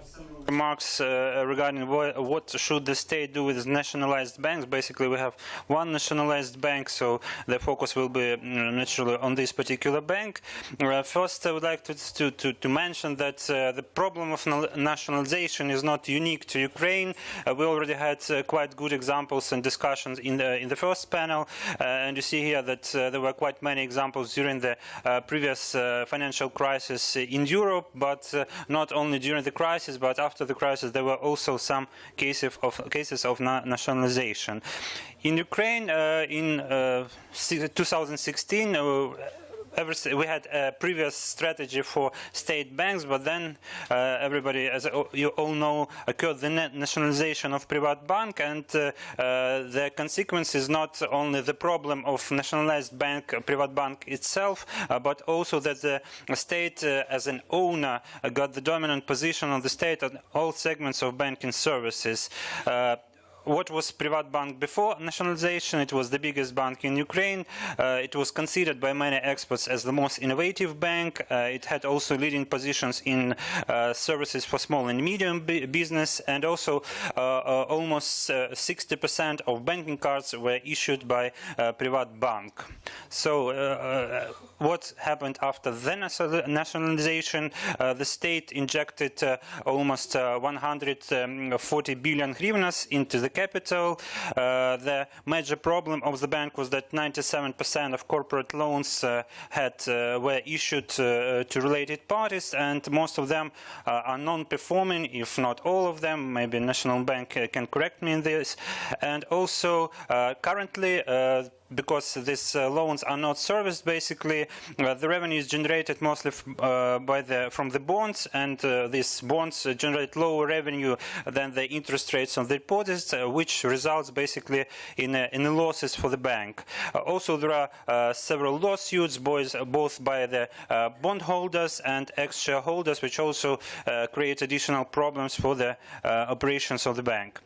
And you see here the total result of the total consolidated result of state ownership. This is the results after the second quarter, and I guess after the third quarter, the share of state as the owner of banking assets, I guess it even increased. And you see here that really after nationalization of private bank, the state got dominant position almost in all subsegments of the banking market, varying from cards to a number of branches, to customer funds, to loans, etc., etc. So before moving to the at least our opinion on what should the state do with a nationalized bank, let's consider what are the state banks for, or what can be used for. And from theory, and usually state banks are considered to be kind of creators of special social value, which is not created by the private banks. So they can be either development banks, or they can promote financial inclusion. On the other hand, there are substantial risk in ownership of state banks, and which this is basically applied to worldwide, but also particularly in Ukraine, because we believe that state is a less competent owner. Also, the state can use the state banks to finance the state budget, which we have seen in Ukraine for quite a lot of times. The state can also finance state-owned enterprises through the state-owned banks, and this is also topical, as we see for Ukraine. And the state can influence politicians' business in case of state capture, and we have also cases for this in Ukraine. So then, weighing out the risks and benefits of state ownership of the banks, we believe that the risks outweigh the public benefit, and what is the recipe, the remedy is to privatize the state-owned banks. If we try to apply this logic to private bank, we try to think if there is a special, unique social value which it creates. On the one hand, it really is an innovative bank, have very good digital services, but on the other hand, it's not something unique. It can be also provided by the private banks, but on the other hand, there are risks associated with the state ownership of the bank, and there are also risks that all this innovation will be a little bit slowed down, because again, the state as an owner is not that active in promoting innovation. But on the other hand, in particular case of private bank, there were some services which were not completely legally justified. So the state bank, the state private bank stopped providing some services because of the legal issues. And as a result, we of course would like the private bank to be privatized, to become private again. But on the other hand, we have already mentioned with the problem with the structure of the balance when you have deposits on the one side and government bonds on the other. So in order to do this, of course, we believe it should take some time before it can be done, and there should be organic reduction probably of the deposits, but also with the restriction on lending, at least the restriction on lending to state-owned enterprises, because we really don't want it to actively provide loans to state-owned enterprises and create additional problems and become less attractive to potential investors. So in Ukraine, unfortunately, we don't have a developed stock exchange market, so selling private bank via some initial public offering wouldn't be a good solution. So we think that probably state should look for a strategic investor in case it's fails to find a private strategic investor, so then we should probably try to sell it to international financial organizations. And of course, in order to do this, we should resolve the issue with the debt. And how can we do this? We can transfer toxic assets from bank balances, for example, creating a special special asset management company, which would help to clean up the private bank balance.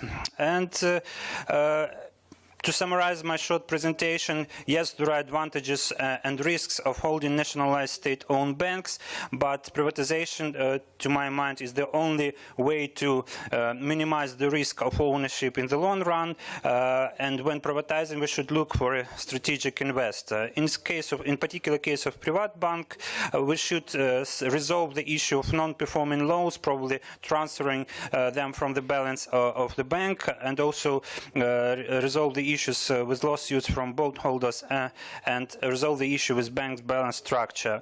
And I believe, although, again, unfortunately, we don't have today the representatives of Ministry of Finance, which would probably tell us about strategy of private bank if it's already available, but we don't know, unfortunately, any public news on that in that sphere. But we believe that the part of the ownership policy for the private bank would be that it is clearly stated that it should not be in state ownership forever. There should be maybe a strategy for several years, but it should be stated how the bank would be prepared for privatization. Thank you for your attention.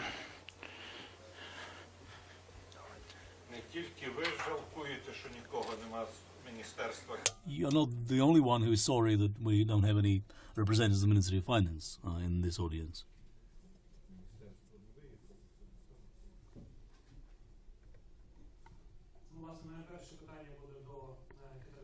Yes, the first question is to Mr. Shkova. If you could try and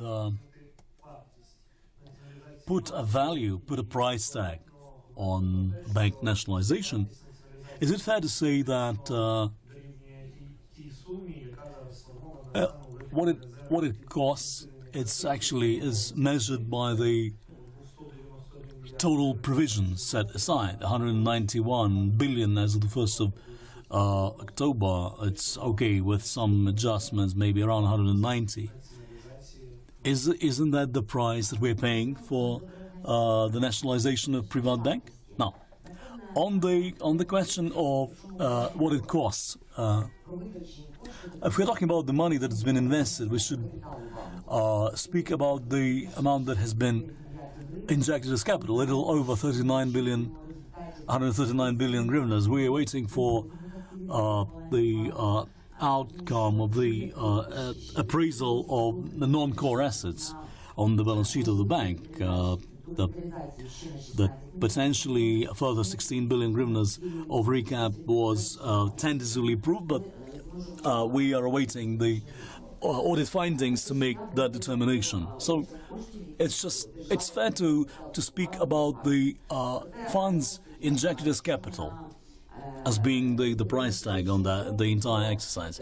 If we look at it from a different perspective, the task of preserving financial stability and a retail deposits of 150 billion hryvnias that has been preserved. This is the benefit for the government because we prevented a further deterioration and deepening of the financial crisis and loss of financial stability. The second question goes to you too.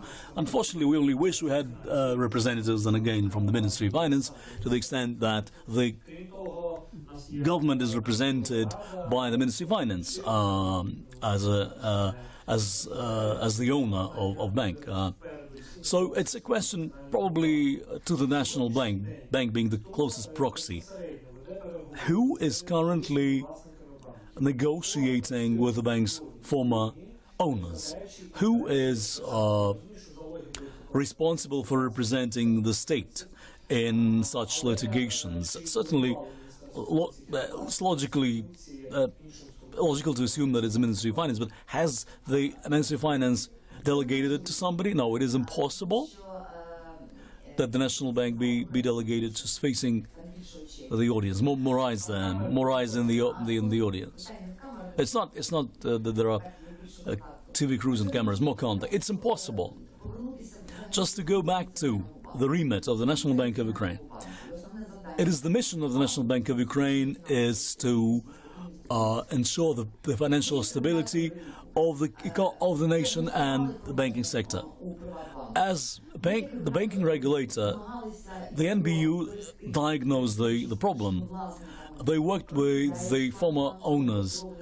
They worked on the financial recovery plan to help bring the bank back on track. Having finally exhausted all avenues of bringing bank to normal with a negative capital, then they decided to declare insolvent. Then the state of Ukraine made that call, made the decision to nationalize the bank because the country's financial stability was at stake. As of this point, the NBU is the same to this bank as to all other banks. The banking regulator, compliance with regulatory requirements, strategy, everything that a regulator does to keep the banking sector stable. Anything that relates to any litigation or negotiations with the former owners about asset recovery. This is something that the bank itself is supposed to pursue. Privat bank, just as any other bank that has some NPLs owed to it, should work them out. And its management, it's the board of directors. The board of directors is made up of very distinguished individuals, top-notch professionals, and the regulator is very happy with their work. So it is management, board of directors, owners. It is the ball is in their court. And the Ministry of Finance now, even if they wanted to, they would not be in a position to delegate it to the National Bank of Ukraine. That would constitute a conflict of interest. So the bank is doing it. So the board of directors is also involved within its competencies. It takes time. A question to Svetlana Rekrit. Your job is to sell off assets from failed banks. So Privat Bank now is a going concern. So you have nothing to do with Privat Bank because its operation continues. But from your experience, aren't you in any talks or any discussions with the National Bank of Ukraine about some involvement in dealing with the former owners, in particular in terms of what to do about the collateral pledged against the assets held on its balance sheet? So Privat Bank is actually a live bank. So that's why it would not be appropriate to speak with former owners about any asset realization, but the Privat Bank sits on a lot of NPLs, just as is the case with most banks. Whether these assets are going to be sold or worked out in a different way, it's up to the owner, being the Ministry of Finance, the board of directors setting the overall strategy. If these two come together and decide that the assets are subject to disposal through the DGF. It's something that they know how to do. They have a working system, so the fund will comply if that call is made. On some terms, then they will do it. It's we understand that the National Bank of Ukraine has a master plan in relation to how to work out the NPLs of performing banks. And this is potentially a viable model, but what's good is that the nation, the regulator, the board of directors has at least two options. One,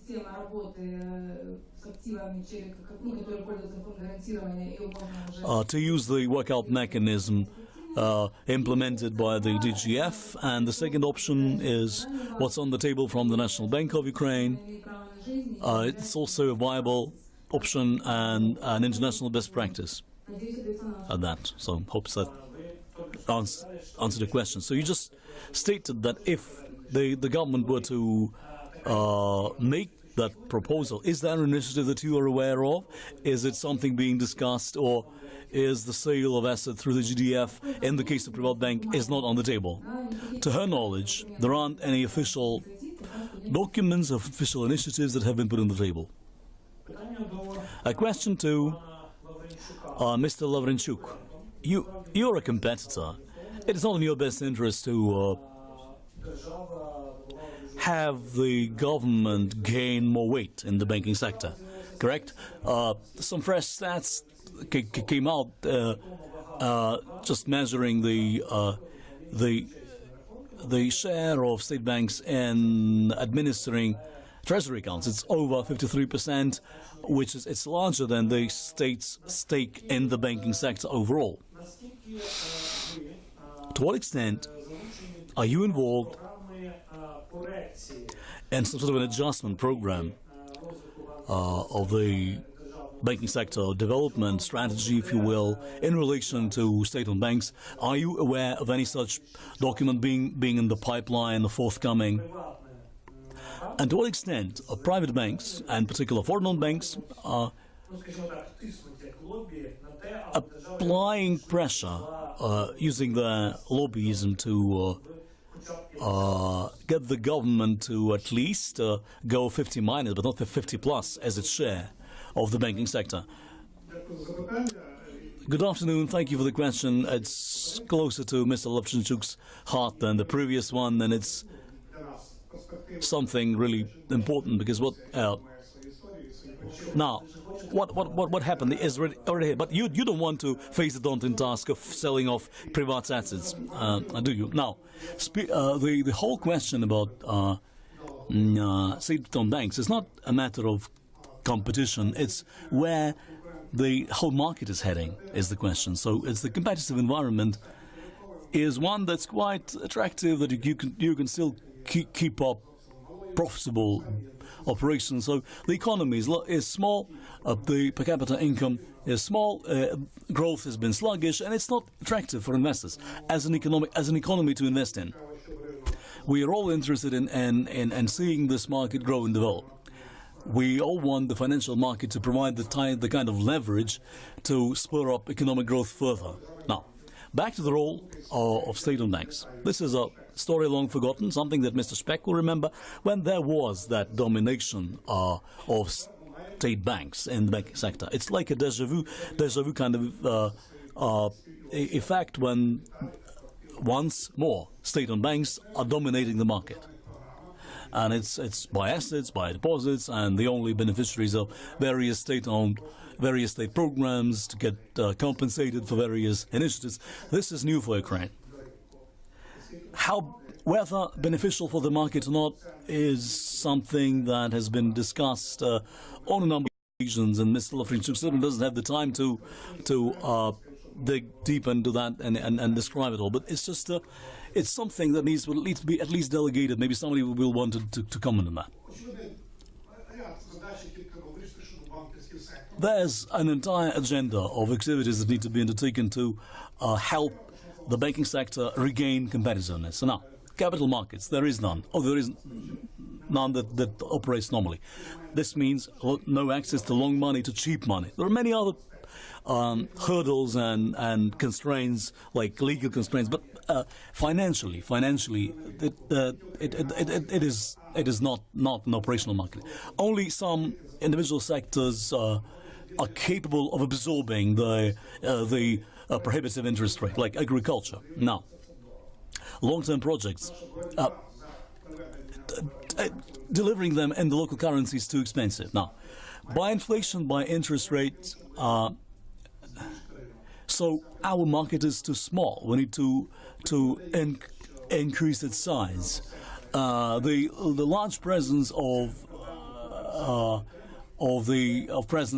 the state and various support programs, compensations and reimbursements, this is not the correct path. So we are not even getting close. So the market, we're not getting out of double-digit inflation, but the market is not getting back to normal as of this moment. And there are so many factors at play that are potentially affecting fair competition. This is a great value that we have here, that fair competition does exist in this marketplace, even in times of crises. And it's just that, yes, banks are basically pursue different scenarios, but there's respect, and the money markets, for instance, and other types of markets have been particularly active. So whether there is a strategy, whether we are involved as a member of the association that's kindly hosting us. There have been a series of meetings hosted by the Ministry of Finance to discuss a blueprint, a draft strategy for state bank development. It's an expert-based law which really likes everything about and around corporate governance. So what is the corporate governance model that is going to be proposed? How are the duties between management and the board of directors going to be described? And there's no alternative to that. We need to rely on national experience and common sense. Speaking of the actual work that these banks, what do we want them to do? Mr. Telferinchuk doesn't have a clear picture, nor is he aware of one that exists. That what is going to be the remit of those banks in society? Are they going to continue dominating? Is this for the benefit? Is this something that benefits the Ukrainian public? Question to Mr. Speck. No, you see, you're ready to answer. I haven't asked the question. You're ready to answer. No, look, it's just to throw in a comment and response to this first question that was asked. Now, just what he stated during the first part, that somebody has to discharge the role to protect property. We understand that often private bank is nationalized. The question that's been outstanding: who's going to defend its interests in court, for instance? Who's going to? Where is the source of compensation that the government has put into this recapitalization? It's not all of this has been monetized. What's the case with Naftogaz, National Oil and Gas Company? A lot of money went into that one. Now, you're going to pick up on a previous question, but just to top it, one more question. This association, the Independent Banking Association of Ukraine, are you at all, and who is it with, that you are in talks about strengthening the role of the state in litigation, for instance, in increasing safeguards for state property, and with the Ministry of Finance as the owner of the bank, to how we should increase their capacity to discharge their role, which is something that they're not particularly happy with. Now, on strategy, in very early days of when this Mr. Speck talked to Mr. Malaysia, and he was just sharing his impressions that the government was playing with strategy as, as a red herring, as something, as a distraction, for sure, to distract people with. So the first strategy was supposed to come out at the end of August 2015. That was the deadline on it. Years on, we don't have one. And it's not even related to Privat.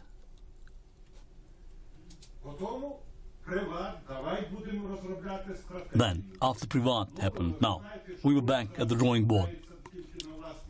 You know that the government is now heralding this buy Ukrainian, that sort of thing, relying on its own resources. Now, more time goes on, the next deadline has been missed. There they go. Look, we're going to hire some international expertise to help us in the task. Are the same people? Has something changed? Are they like, do they not feel confident anymore? Shouldn't that have been the first thought, that they were themselves incapable of doing something? There is no strategy. There was a post on Facebook that a great example of lending together with the International Finance Corporation, together with the State Bank, is a great example of the strategy in action. Not being a young person might have overlooked something. He writes back to the author of the post, Oksana, is there one? Yuri Blashuk, the advisor to the National Bank Minister, there is no updated one. If there is no updated one, then there is none. Now, Ms. Oksana keeps writing. We are finalizing and submitting for executive government approval. Wait a minute, where is public consultations? Look, you've stitched together something, okay, it's an accomplishment, at least you're done doing that, and you're going to rush it through the executive government now. But look, the best journalists have now joined the government as advisors. Not everyone. Yeah, with the only exception of Mr. Blinov, apparently. So, and from their new position, they are telling us about, updating us on the pace of reform. They were exposing lack of progress, and then they switched sides, and now they are discussing a reform as if it's actually happening. So the whole reform actually boils down to the role of the government growing stronger, including the banking sector. Volodymyr is a very talented and very modest person, but his bank often lends at rates lower than prevailing market rates. He's been having to do that, and he's been able to do that, and still earn a normal rate of margin. But it's not because he's doing it out of economic or competitive considerations, but it's because the government has approved another program to rebate an interest rate or some part of it, and that's after that he lends, and then a compensation is collected from local government. Wait a minute. Is it because they are now, their revenues have skyrocketed, that they have money to burn, that they can afford to spend it in compensations? If that was the case, that they would line up the caliber of banks that Mr. Lavrenchuk leads, and other banks, that just... Is that a strategy? We need to invite another regulator, the Anti-Monopoly Committee of Ukraine. Since July, Ukraine has been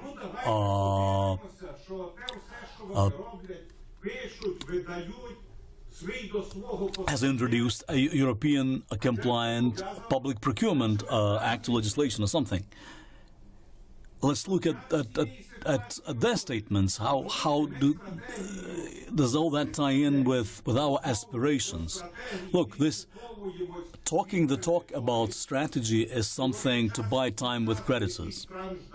Okay, to get them to release another tranche. But out of the total pool of financial assistance committed to Ukraine, the disbursement ratio has been as low as 50%. We are faking activity. Yes, we have a strategy, we're planning a strategy. Wait a minute. In a democracy, it is inconceivable that such documents are adopted without any exposure and collection of feedback from stakeholders. Have you heard of the last strategy? Yeah, but there was a previous version of the strategy. It's completely outdated, no longer applicable. Well, but after the private bank case. It was posted on the website, but it was never enacted by a Cabinet of Ministers resolution. Yeah, you see how it is important too. That the text was out there, but it was never enacted. That's actually they think it's just text, but not an officially binding or applicable strategy document, if you will. So there was some. So was it that we give preference and harm competition to some banks?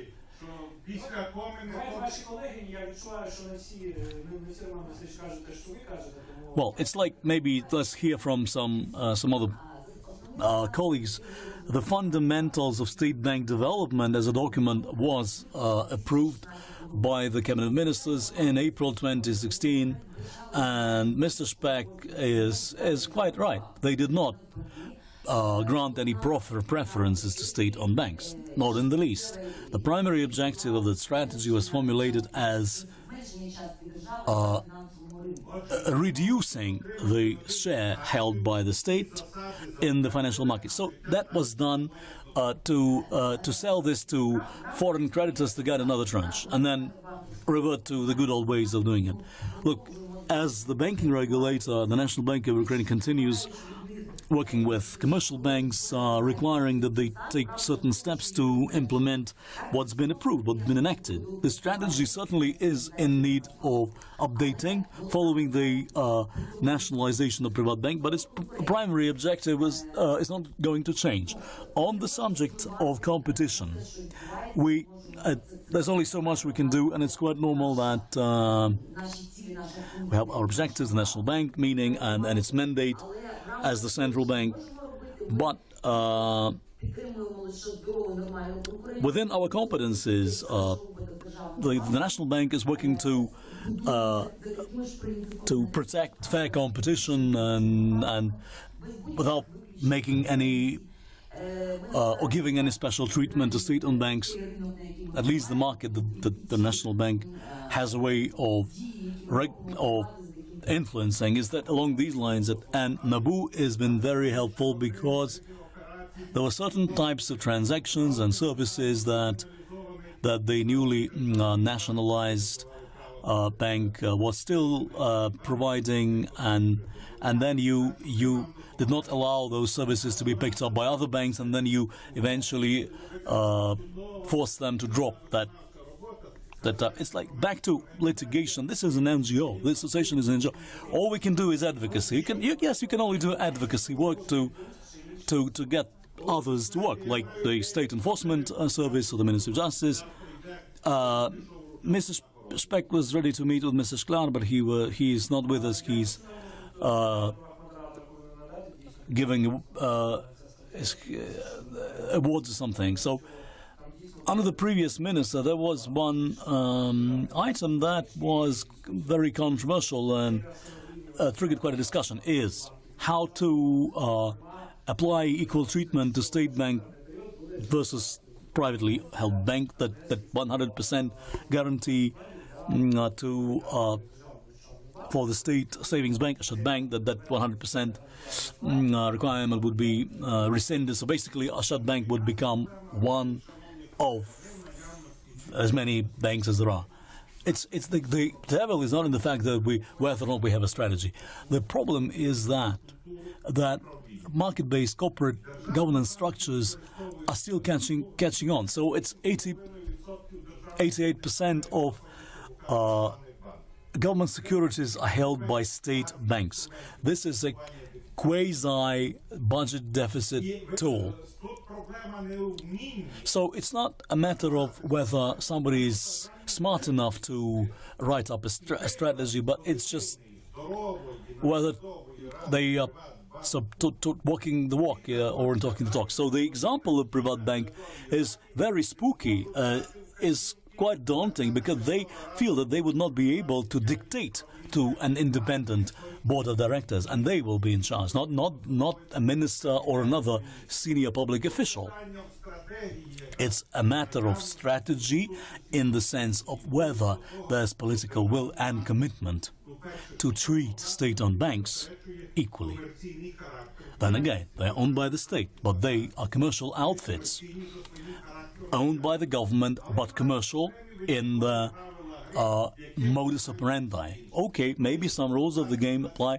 When there were 20-25%, it was a different story. Now, they've come to dominate the market with a share of 60-65%, and this is actually preventing other investors from coming into Ukraine. Why? Anytime we are discussing how we're going to sell off all the assets held by the DGF or the National Bank held as collateral against refinancing loan, we can't sell them off because no one is willing to come in and consider buying them. We need transparent price discovery, and it's not property. They are based on ongoing concern considerations. They're looking at potential cash flows that these assets can generate. We're going to address this corporate governance. The question to Dmitro, he hasn't spoken in a while. You had a great presentation, actually, very correct. Everyone certainly voiced their support for the need to sell off those assets to withdraw from them. Okay, the state is the seller. Who's going to buy them? Now, on the subject of this strategy of demand, there was a plan to sell off Ukrgazbank. It changed the landscape when Privatbank was nationalized, but those plans in that light were abandoned, but shouldn't have, in relation to Ukrgazbank. Now, it's a matter. It's basically two solutions. One is to involve a strategic private investor, which could be tricky in the current circumstances, or get up to speed on enlisting the interests of international financial institutions. Talks are underway, as we know, and the Ministry of Finance every once in a while keeps reporting that. That's probably the more realistic scenario. That at least in the initial phase, that okay, not even like, because we don't have those people in this audience, but IFIs would certainly be in the best position to comment on the exposure that they feel comfortable undertaking. But this all goes back to corporate governance. If an IFI is taking exposure, is buying interest in a state-owned banks, they will certainly have very strong strings attached as regards corporate governance, board of directors. There needs to be clarity about the policy pursued by the government in relation to that state-owned bank, and whether or not they will want to have a quality framework for corporate governance, and it's also part of that when if you open up OECD guidelines for corporate governance of state-owned as a level playing field. A level playing field is one of the fundamental principles of corporate governance across government, state-owned companies, including banks. Are you hinting at the EBRD or else another IFI potential entry as a minority to take 10? It's not. It's like it could be wishful thinking. It's not that. No, but it's just to emphasize that. So it's something that's happened in the case of a private bank. We're not even discussing its privatization. That IFIs have actually, like in Volodymyr's case, now it's Mr. Yablonski only wants to talk about this from his perspective as a taxpayer. That it's every taxpayer is indirectly a co-owner of nationalized banks, and it is in every taxpayer's best interest to have fair rules of the game, equal level playing field, corporate governance, what have you. Now, there is a variety of approaches to how banks co-owned or fully owned by the state, manage the boards of directors. In some are very political, like Oshad Bank and Ukrainian Bank. Ukagas Bank sort of is a separate story, and there's a new one that's it's Privat Bank. A new approach to the membership, to the composition of the board of directors. What is the National Bank of Ukraine doing, at least in relation to laying down the fundamental principles of corporate governance that would apply to all state-owned banks or co-owned by the state, to have this level playing field. Corporate governance is the #1 issue on our agenda, not only in relation to state-owned banks, but sector-wide as regards the different approaches. Unfortunately, some fault is to be found with the law as it stands currently, because the supervisory councils or board of directors of state-owned banks are subject to a special act of special article in the Banking Act of Ukraine that needs to be changed. At the legislative level, together with our international partners and advisors and the National Bank of Ukraine and our partners from law firms, amendments have been formulated in relation to the composition of the supervisory councils of banks, state-owned banks, awaiting parliamentary adoption, a very hotly debated topic. And when these amendments, if they pass into law to improve the current state of play at state-owned banks, it's not just something. It's not a nice have. This is a clear commitment in the Ukraine IMF Memorandum of Understanding. So we very much look forward, and we keep working with our members of parliament, and we're also urging our partners to come on board and help us in the Independent Banking Association of Ukraine to help promote these amendments, to help them through parliament. When this becomes law, we will be in a position to re-elect the members of the board of directors of state-owned banks along the lines of Privat Bank, using the same model.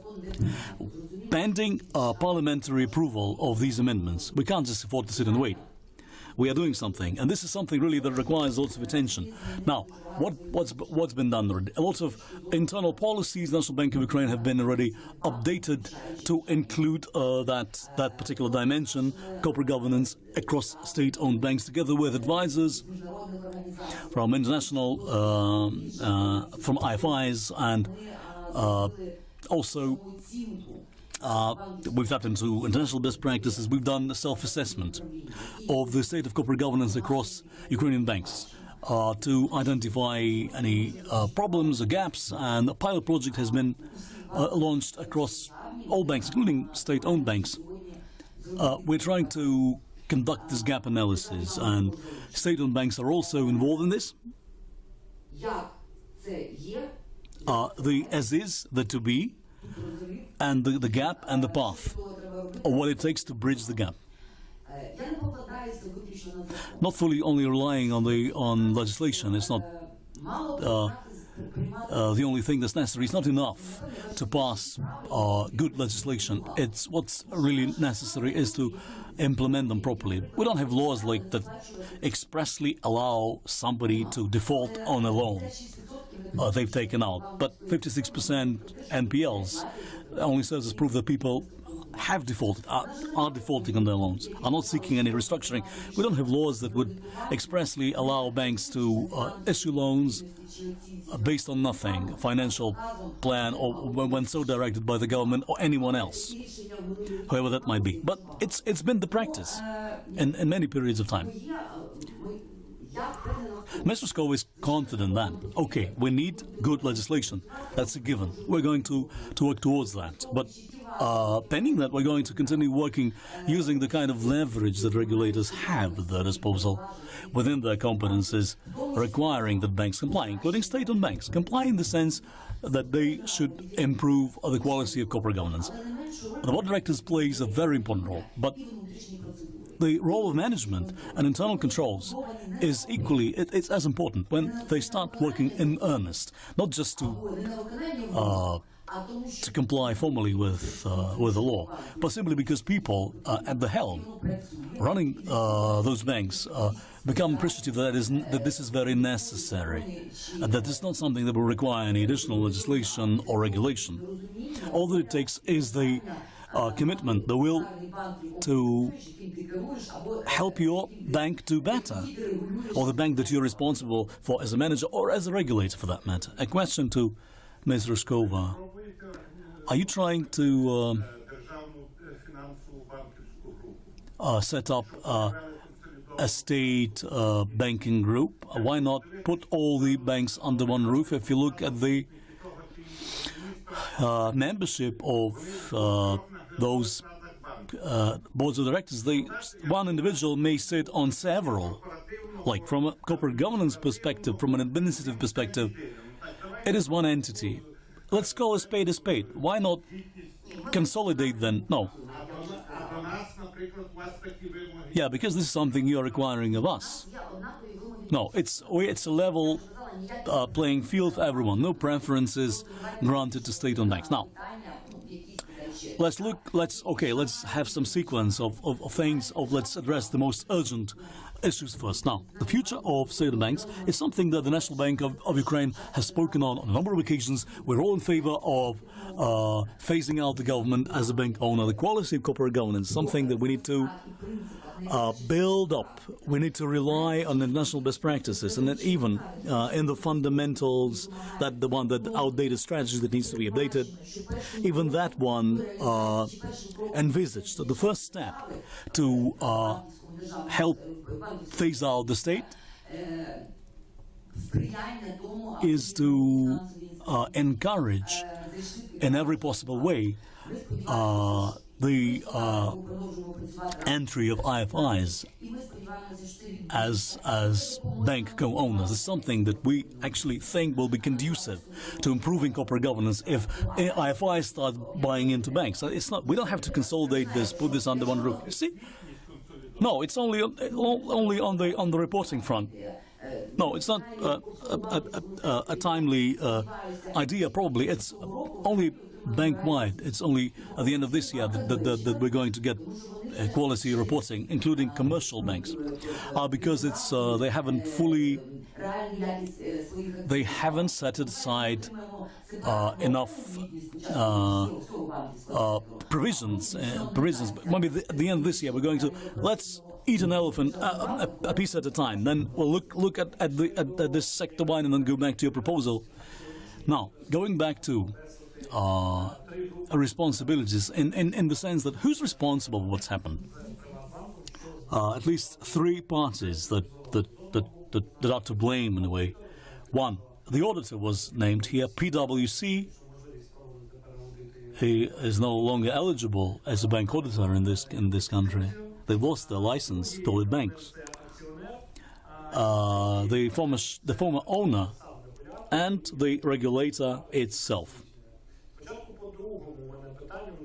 Now, a question to the National Bank in default of other parties. We all remember the memorandum of the 19th of December, which expressly stated that the state of Ukraine, as represented by the Ministry of Finance, and which was also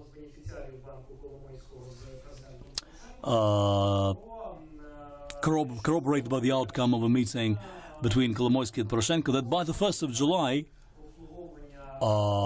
some arrangements would be reached at that amortization schedule and some commitments in relation to unrealizable collateral. This is long gone.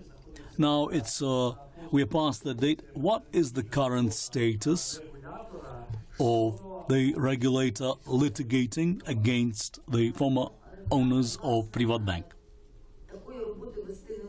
That is not the job of the regulator, to the extent that that is not part of a mandate. It's just that 100 banks have been resolved, a lot of material have been shared with appropriate law enforcement agencies, including Privatbank, and there is this impression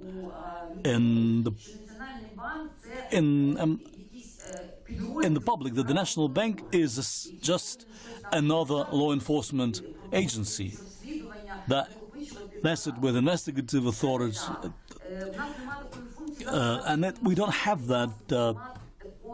We don't have the capacity. We do not have the expertise to do that. The MBU's role is a supervisory one.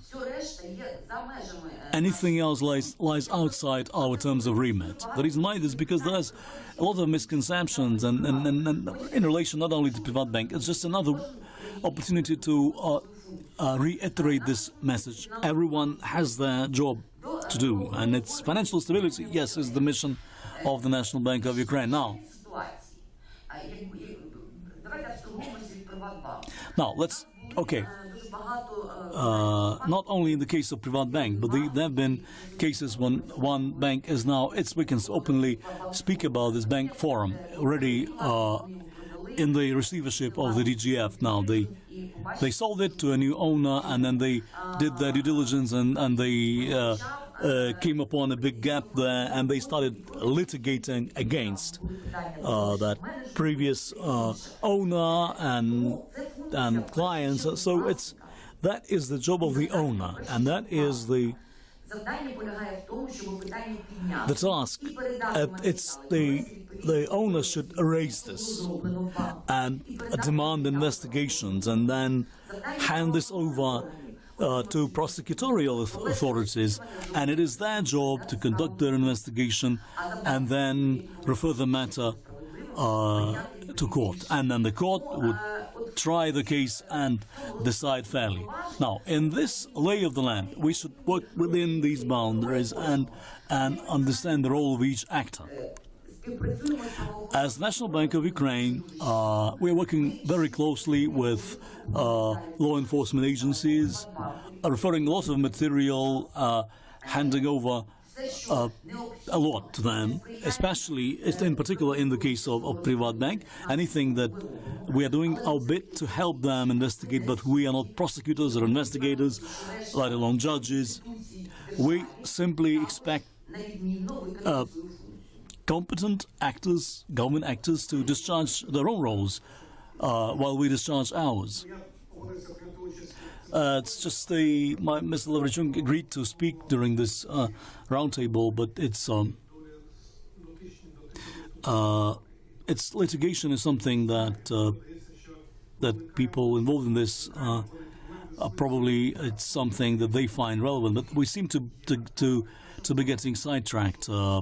It's what has been done in relation to those banks that have been closed now is certainly of interest, but the question is this banking sector going to cope with the challenges it's facing? And there are several of those. One, institutional capacity, as expressed by bank cap levels, whether we have enough cushions to protect us against future risks. That, like in the presentation made by our Lithuanian colleagues. From the experience of our bank is that that institutionally the sector can survive in the face of these challenges. A. B. Markets. There aren't capital markets. They simply do not exist.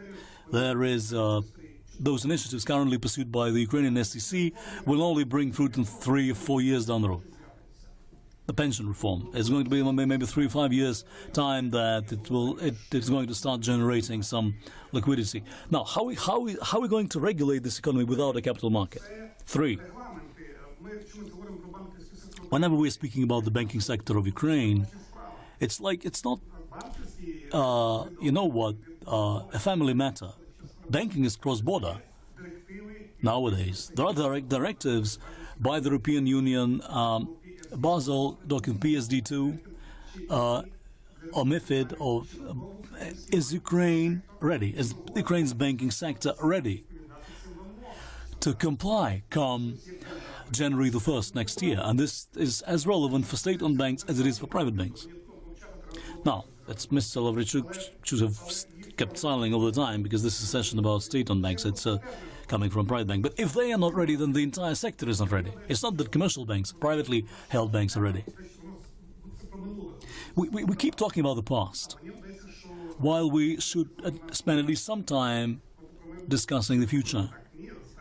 Are we prepared? Are we ready? BEPS, FATCA, MiFID, it's open banking. We are still paper-based.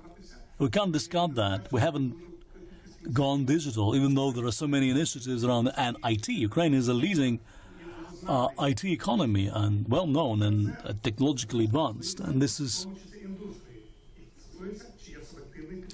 industry-wide. And then again, back to the question whether we are selective in any way, like Estonia's Crossroad, how they organize their registers for digital technology. So these challenges should dominate our discourse now, and we can't afford to sit and wait for 5 years for corporate governance to get back to normal. Even at Eval Bank, it's 3 to 5 years. It's not that we shouldn't labor on the illusion that an investor is going to come in tomorrow and buy into a state bank. It's everything. It's reporting, corporate culture, so many pieces of the puzzle. So how performance is reported and how the outcomes acted upon is just to, why don't we look to the future? As part of this, the discussion, but the future begins today, and it's back to the story. Maybe a few, Vladimir, you will remember that the Eurobonds, the private bank sits on 550 million of Eurobonds that have been bailed in as capital. How has that affected the banking, the borrowing market for banks? This is not something that Vladimir can speak to. He really is not aware, not very familiar with the portfolio. How it's affected the capital market and the securities market is the big events, the war, the crisis. That, while it might have had an effect, there's the country risk that actually clubs it all together. We need to strengthen the country, the economy as a whole, just as Mr. Speck argued, that the investment climate, to make it more predictable. That is what puts value on your currency. Country risk certainly prevails. Thank you. There's nothing to add. Yes, just Vladimir stole the wind from my sails. It's not to be addressed or else discussed at the level of an individual institution. It's country risk, and its readiness to get behind investor interests to help and promote the investment climate of the country. Let's indeed just moving on to one of the last remarks of this session is just, why don't we just pass the mic around and just ask our panelists? And in our case, the DGF, banks, the association. What are your key, not even expectations, or it's just and then name who needs to do the work, like the National Bank, or be it the Parliament of Ukraine, something that Volodymyr just got a little ahead of us, because indeed we do not have markets now. These certificates of deposit have been converted into government securities now that the policy rate has been raised. So from the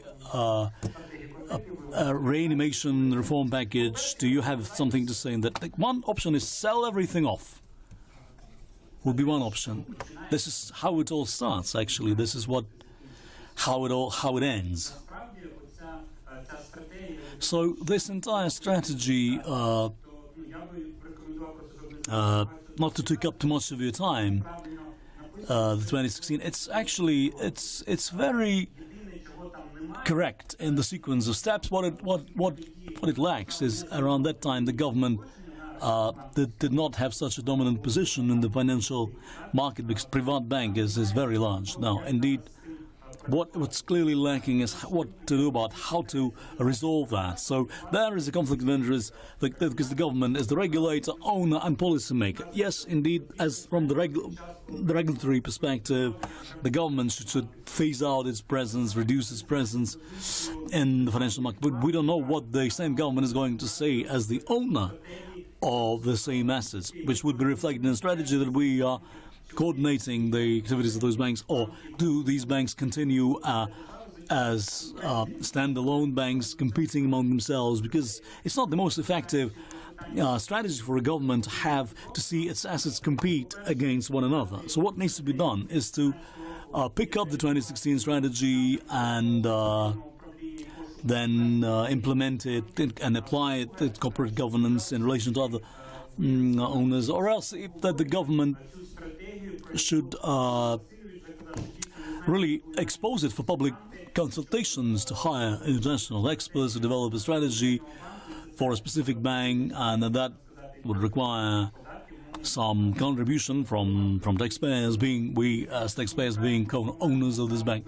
So we deserve to know, as co-owners of a large chunk of the banking sector. Now, the expert community should also have the say, find out from the state what it intends to do. Is it really going to manage as a strategic investor, meaning those assets? Then the question that comes up from the anti-monopoly, antitrust considerations, that there's such a large player in the market, or else they state that we have different strategies in different subsegments. We're going to stratify them into various segments, like some of those banks only doing corporates, some only doing retail clients. So we need a baseline. And speaking of requirements, what we would like to see happen is at least a draft of the government's vision of a strategy as the owner of those assets. From the DGF. The DGF keeps always speaking about something close to their heart. If you're asking about what types of reforms they would like to see and what reforms matter, so both banking sector development and growth and working out NPLs and a strategy for state-owned banks, none of that is possible without strengthening in creditor protection. It's something that the DGF and are really having to face the music pretty much in, and all having to work out the trouble generated by other actors. It's where all these flaws become very visible. Unless Ukraine strengthens creditor rights, unless the judiciary is reformed to give the sufficient comfort to investors buying stakes in banks, so that there are rules of the game, that they are protected. This will unfortunately continue obstructing growth within the banking sector for years to come, unless that is urgently tackled. Thank you. Two comments. There aren't any new players in the market, and this is whether it is for better or worse is anybody's guess, but it's no rather any new actors within the government sector. So there's nothing that we could expect something unexpected, in the sense that it will pretty much align with what we already expect. It's that this is a matter of implementation, the timeline, and that is something that is of interest to Mr. Lavrinchuk. If we speak about the priorities of financial sector development, we should avoid too many revisions, such as for instance, the memorandum and the 2020 document. Many of us contributed to both. There's no need to revisit them very often. So the task facing the sector and the economy as a whole is a very difficult one. It's sheer populism who claims it's easy. The plans are quite professionally made. All we need is time. We are asking for reforms. We want the coalition to meet their commitments. It's currently they are at what, 30-35% of meeting their commitments. There's a lack of structural reform that's keeping up a high inflation rate. It's 14.5%. First half next year, inflation is expected to exceed 12%. And returning to single-digit inflation and interest rates is impossible without that reform. NIRs, as of the end of next year, according to the IMF program, should reach 38 billion. This year, by the turn of the year, they'll have achieved 19 at best. There's something inhibiting the regulator in being able to even out fluctuations in the market, something that affects the agencies rating Ukraine's sovereign risk. We should abandon the practice of breaching covenants. The last tranche, we complied with that, and one tranche, and then we did not comply with the covenants. We eventually abandoned that requirement, and that actually blocked the way for the subsequent tranches. And this has an immediate impact on gas prices. This put all other disbursements on hold.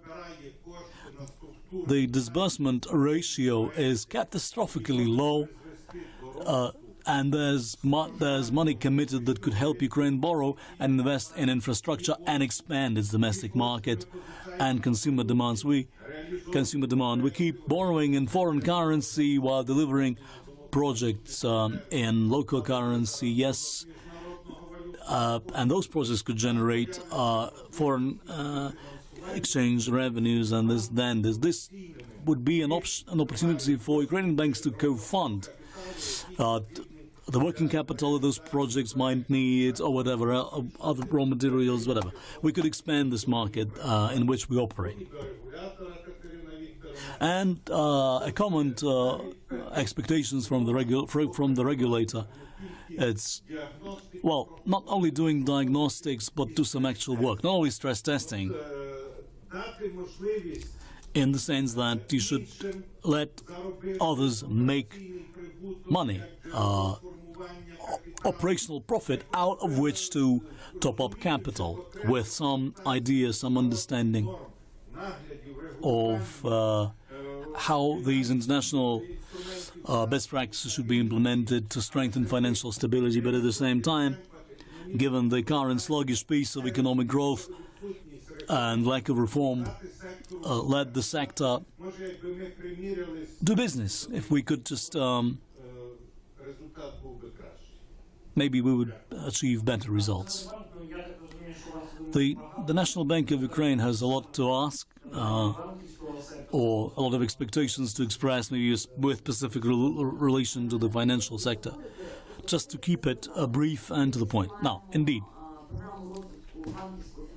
there is a 2020 development program for the financial sector. It's a high-quality document, and we are implementing it. But there's a lot of work that lies ahead. We've bottomed out. We've survived the most painful patch in that. So the system is back to normal operation, stable, and sufficiently capitalized. So it's because the National Bank is the policy setter and initiating many amendments to help the financial sector develop and lend to the economy. And this program continues. This is A. B. What has been accomplished, to which many colleagues have attested. From rule-based to risk-based in banking regulation, this transition has been undertaken. Banking supervision is going to switch gears and apply a principle-based approach. Now, as we compare our performance between recent times and that, then we the system was reactive, sometimes reactive slowly. Now we are taking this risk, and even though it's a bumpy road, but we are trying to improve our capacity to respond rapidly and evolve together with the sector as we respond to challenges as they come up. Where we need improvement is to see Parliament speed up the legislative work, to adopt good laws, and then see them implemented. Not only those that are specifically relating to the financial sector, but the economy is such, because the financial sector is derivative to the real economy. If we are fine-tuning the financial sector while the real economy is lagging behind, we're not going to get a workable system. Now, the 19th of December is not only St. Nicholas in Orthodox faith, but also the anniversary of private bank nationalization. Last question is not to a regulator, but don't you think that are we going to get a new governor by St. Nicholas? Not private bank. Now, Ms. Pakachuk is the acting CEO now, but yeah, it's another interesting question whether or not we're going to have a governor by the turn of the year. But according to Mr. Smoley, the president hasn't yet made his nomination. Now, it's a foreign national. The forensic audit is still underway. What is the current state of the forensic audit currently underway at Private Bank? Now, on the management of Private Bank, we hope that by the turn of the year, the board of directors will have made their appointment. Now they've made the appointment of the chief financial officer. A series selection process has been conducted, lots of candidates now. The NBU is not intervening in any way, but Ms. Ryskova knows from Oksana Markarova and Mr. Malij and from Engin that with so many candidates and so many very quality, good candidates, it was a difficult choice. No. Is it a prerogative to endorse that candidate? No. They appoint first. So the procedure is they appoint, and within 3 months, as acting CEO, then 3 months, then they make their submission to the and then there is an interview with the management board, and this is something that Ms. Ryskova would only wish to see happen by the turn of the year. Now, the ongoing forensic audit, this has nothing to do with the process of appointment of the CEO. It's nothing to do. The forensic audit is a review of the bank's past performance prior to its nationalization. Its objective is to identify any violations of the law over that period of time that they're looking into.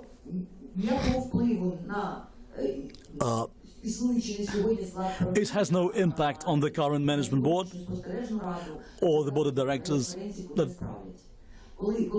when it comes. Now, this involves a lot of work. Quite unexpectedly, one is that we had to, in compliance with the IMF memorandum, we were supposed to have completed it by October.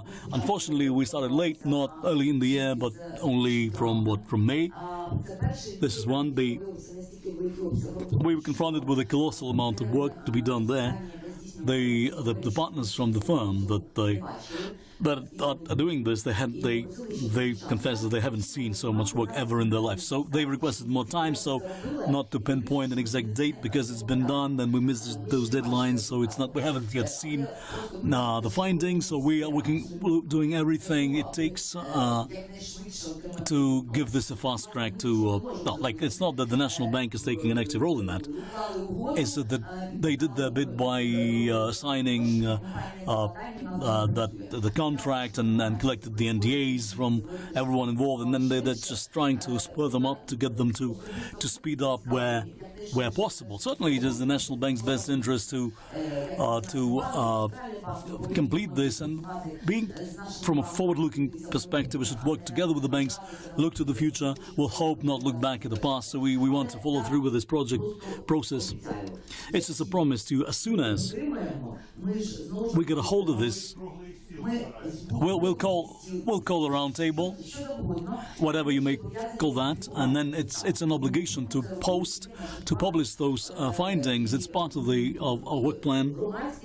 So the public will see those findings. Nothing will be hidden from them. Not at least, it's indeed the issue of developing instruments in the market is of key importance. Like the moderators begs to differ that the financial market is actually already bottomed out. That there are still some critical factors at play. So we've only got one bank CEO. If we had 5 bank CEOs, you'd have heard how serious it is around investment instruments. There's something that is substantially narrowing down the scope of banking operations and its impact on the GDP. Now, yes, we have 5 minutes left for a Q&A. It's just to remind you that we are here to discuss Privat, and it's 2-3 questions that we think we will take from the floor. Kazim Fastoviec, a question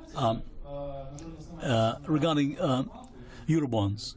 We wish we had a representative from Privat Bank, but the National Bank was involved in the entire process of bail-in of the Eurobonds. What are some of the steps that were taken to protect the interests of the state that one day in the Court of London in London what they're doing to get the court to rule in your favor? What is your strategy of your defense? In very broad strokes, is there one? How are you going to pursue this litigation? So it's his understanding of English law is that what's going on in Ukraine is not an argument. Why the Eurobonds were bailed in. It's the Bank of England. It's to the best of his knowledge. Has been taking some steps, or at least some conversations have been held with the Bank of England on that score. Okay, the question is clear. No, let's put it this way. The Eurobonds and the London court. Well, it's certainly up to the bank, but Ms. Vyshkova knows enough. She knows that law firms have been hired to represent them in court at English law. English law is very different from Ukrainian law. Certainly they need outside expertise. This is something that the bank is doing. When the decision was made to bail the Eurobonds in, it was passed under effective Ukrainian legislation. So that the law that described the nationalization procedure, including the bail-in option, was passed in 2015. A little over a year elapsed, and that law was enforced. And then certainly there was this expectation, certainly, that some parties would sue us, would sue them, but we had to act by law, meaning the National Bank of Ukraine, the DGF, and the rest of other partners and other institutions that took part in that. So quite objectively, this is what had to happen, and it did. Then the justice will take its course, and we will have some decisions. We were determined to protect the depositors, and which was part of a mandate, while minimizing the losses to taxpayers without really shifting the losses to taxpayers. We are protecting innocent depositors, not investors, who make an informed and conscious choice whenever they invest. Had the bank not been nationalized, because it was two factors. The insolvency declaration was passed by the National Bank. The nationalization decision was approved by the government. The government may or might not have done their bit. In the event of liquidation, bondholders would have got nothing. Nothing at all. So we are in consultations with other central banks, with our partners and advisors on how this could be handled and how this could be treated from the perspective of bailing in Eurobonds in light of the BRD directive. From the perspective of using that argumentation for defense, and that would be really valuable. Obtaining advice, this is something new for the international community. So we've looked at the case of Banco Popular, and it's something that was very hotly debated at Basel while Mr. Shko was there. So anything that you try the first time is always a bumpy road. But then again, it was worth it. The financial stability first. So the bank certainly does have a strategy for defending its case, and there's over 400 lawsuits in Ukraine alone. But this serves as evidence of is that there needs to be a defense strategy because the previous owners are on they have an offensive strategy, not a defensive one. And they, indeed, to do any type of portfolio restructuring, actually, they never had that plan. They were just dragging their feet, buying time, something like that. So some of those pieces of litigation involve ourselves and the DGF, the National Bank, is a third party. Okay. To summarize, there is a defense strategy. Anything that the bank needs to do, it's doing with its own lawyers. So now it's just one more question that whether lawyers are working directly with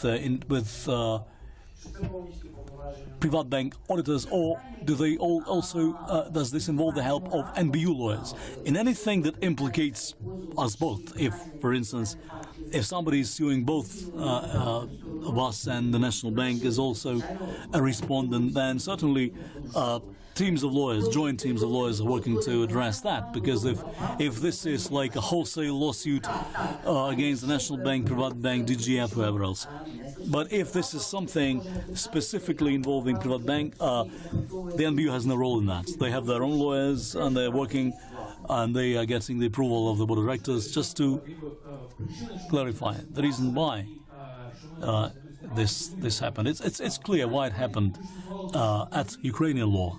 The question is whether any specific steps have been taken. If this is eventually adjudicated at English law, have any preparations been made, and then this defense strategy would actually proceed from that. Whenever you're talking about specific steps that could have been taken, can you name one? Steps is what? Anything can be a step. As experience, as practices, is something that we've been tapping into some of that. Now, it's the reason why this is something to be asked of the lawyers. This is not. It is the lawyers of the National Bank and of Private Bank probably have that that answer. Mr. Spanke from the Society of Financial Analysts. Question to Mr. Speck. Most state-owned banks were actually got their clients through government directives. So some clients have just been ordered to bank with those banks. And now the Ministry of Finance is close to announcing that it's going to completely pull out of the banking sector. Who is going to buy those banks if they are only banking with state-owned clients? Isn't this a time for NABU and other banks to actually revisit that? to redistribute the clients and the energy market clients, those administering government spending programs, when the cabinet ministers and when publishing there, it's that some are trying to advocate that state-owned banks are more reliable. That, wait a minute, we have foreign-owned banks that and they're better rated than the Ministry of Finance of Ukraine as a sovereign. Are you asking if it would be appropriate to indeed establish a level playing field and let everyone take a piece of the pie? Since 2008, the government has invested $12.5 billion as of those historical exchange rates. You see, it's just that the return on that investment hasn't been high, but the investments, I think, have been preserved or something. They've been getting some clients were getting letters from law enforcement agencies asking them to switch to a state-owned bank. Now they're inviting them, those law enforcement agencies, forcing them to bank with a state-owned bank. First, they do not openly admit that this is happening, or else that this is something bad. Like recently, Mr. Speck came upon a government resolution that was eventually released in April, that some compensation would be made to farmers or something. Now, as regards investments within the banking industry, in this current state of the economy and investor rights protection and case law and practices, our only saving grace would be IFIs. If they were to buy into the sector and that they would demand change, and then if genuine capitalization rises, not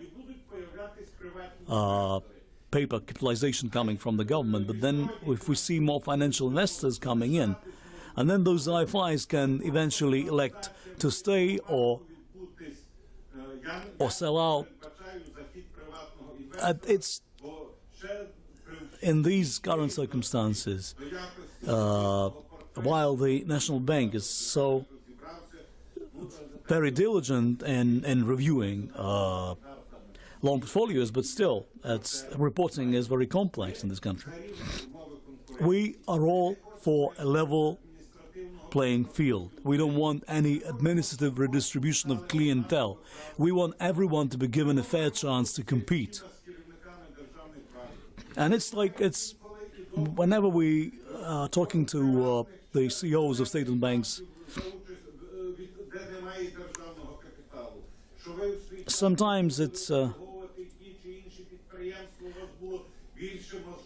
they think that some private banks earned those clients a long time ago, and they want a piece of the pie and not getting any. So it's something that we are openly discussing, because we will always find consensus among bankers. It's just that those with the authority to sign those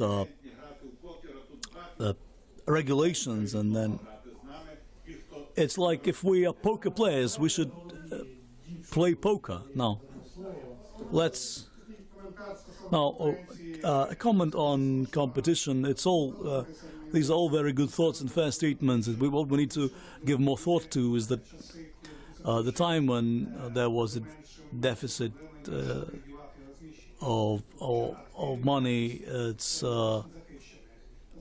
we still have a scarcity of good assets protected in the current environment of financial markets. So there's still more money to be invested than quality assets that could be put up for sale.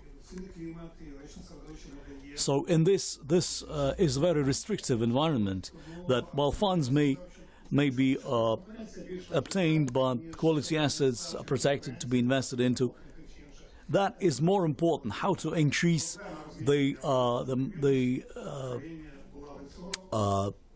the market of eligible assets, and so we need to see an overall improvement in the state of the current status of financial markets. Now, under the State Help Act, any state help that inhibits competition shall be banned. This is a requirement of the law, and this includes preferences, not only direct subsidies. Now, we are running out of time. Thank you for your very active participation from the panel and from the audience. Mr. Speck would like to thank everyone for attending from the Independent Bank Association of Ukraine. Please come again. Every time we have very interesting discussions. Thank you.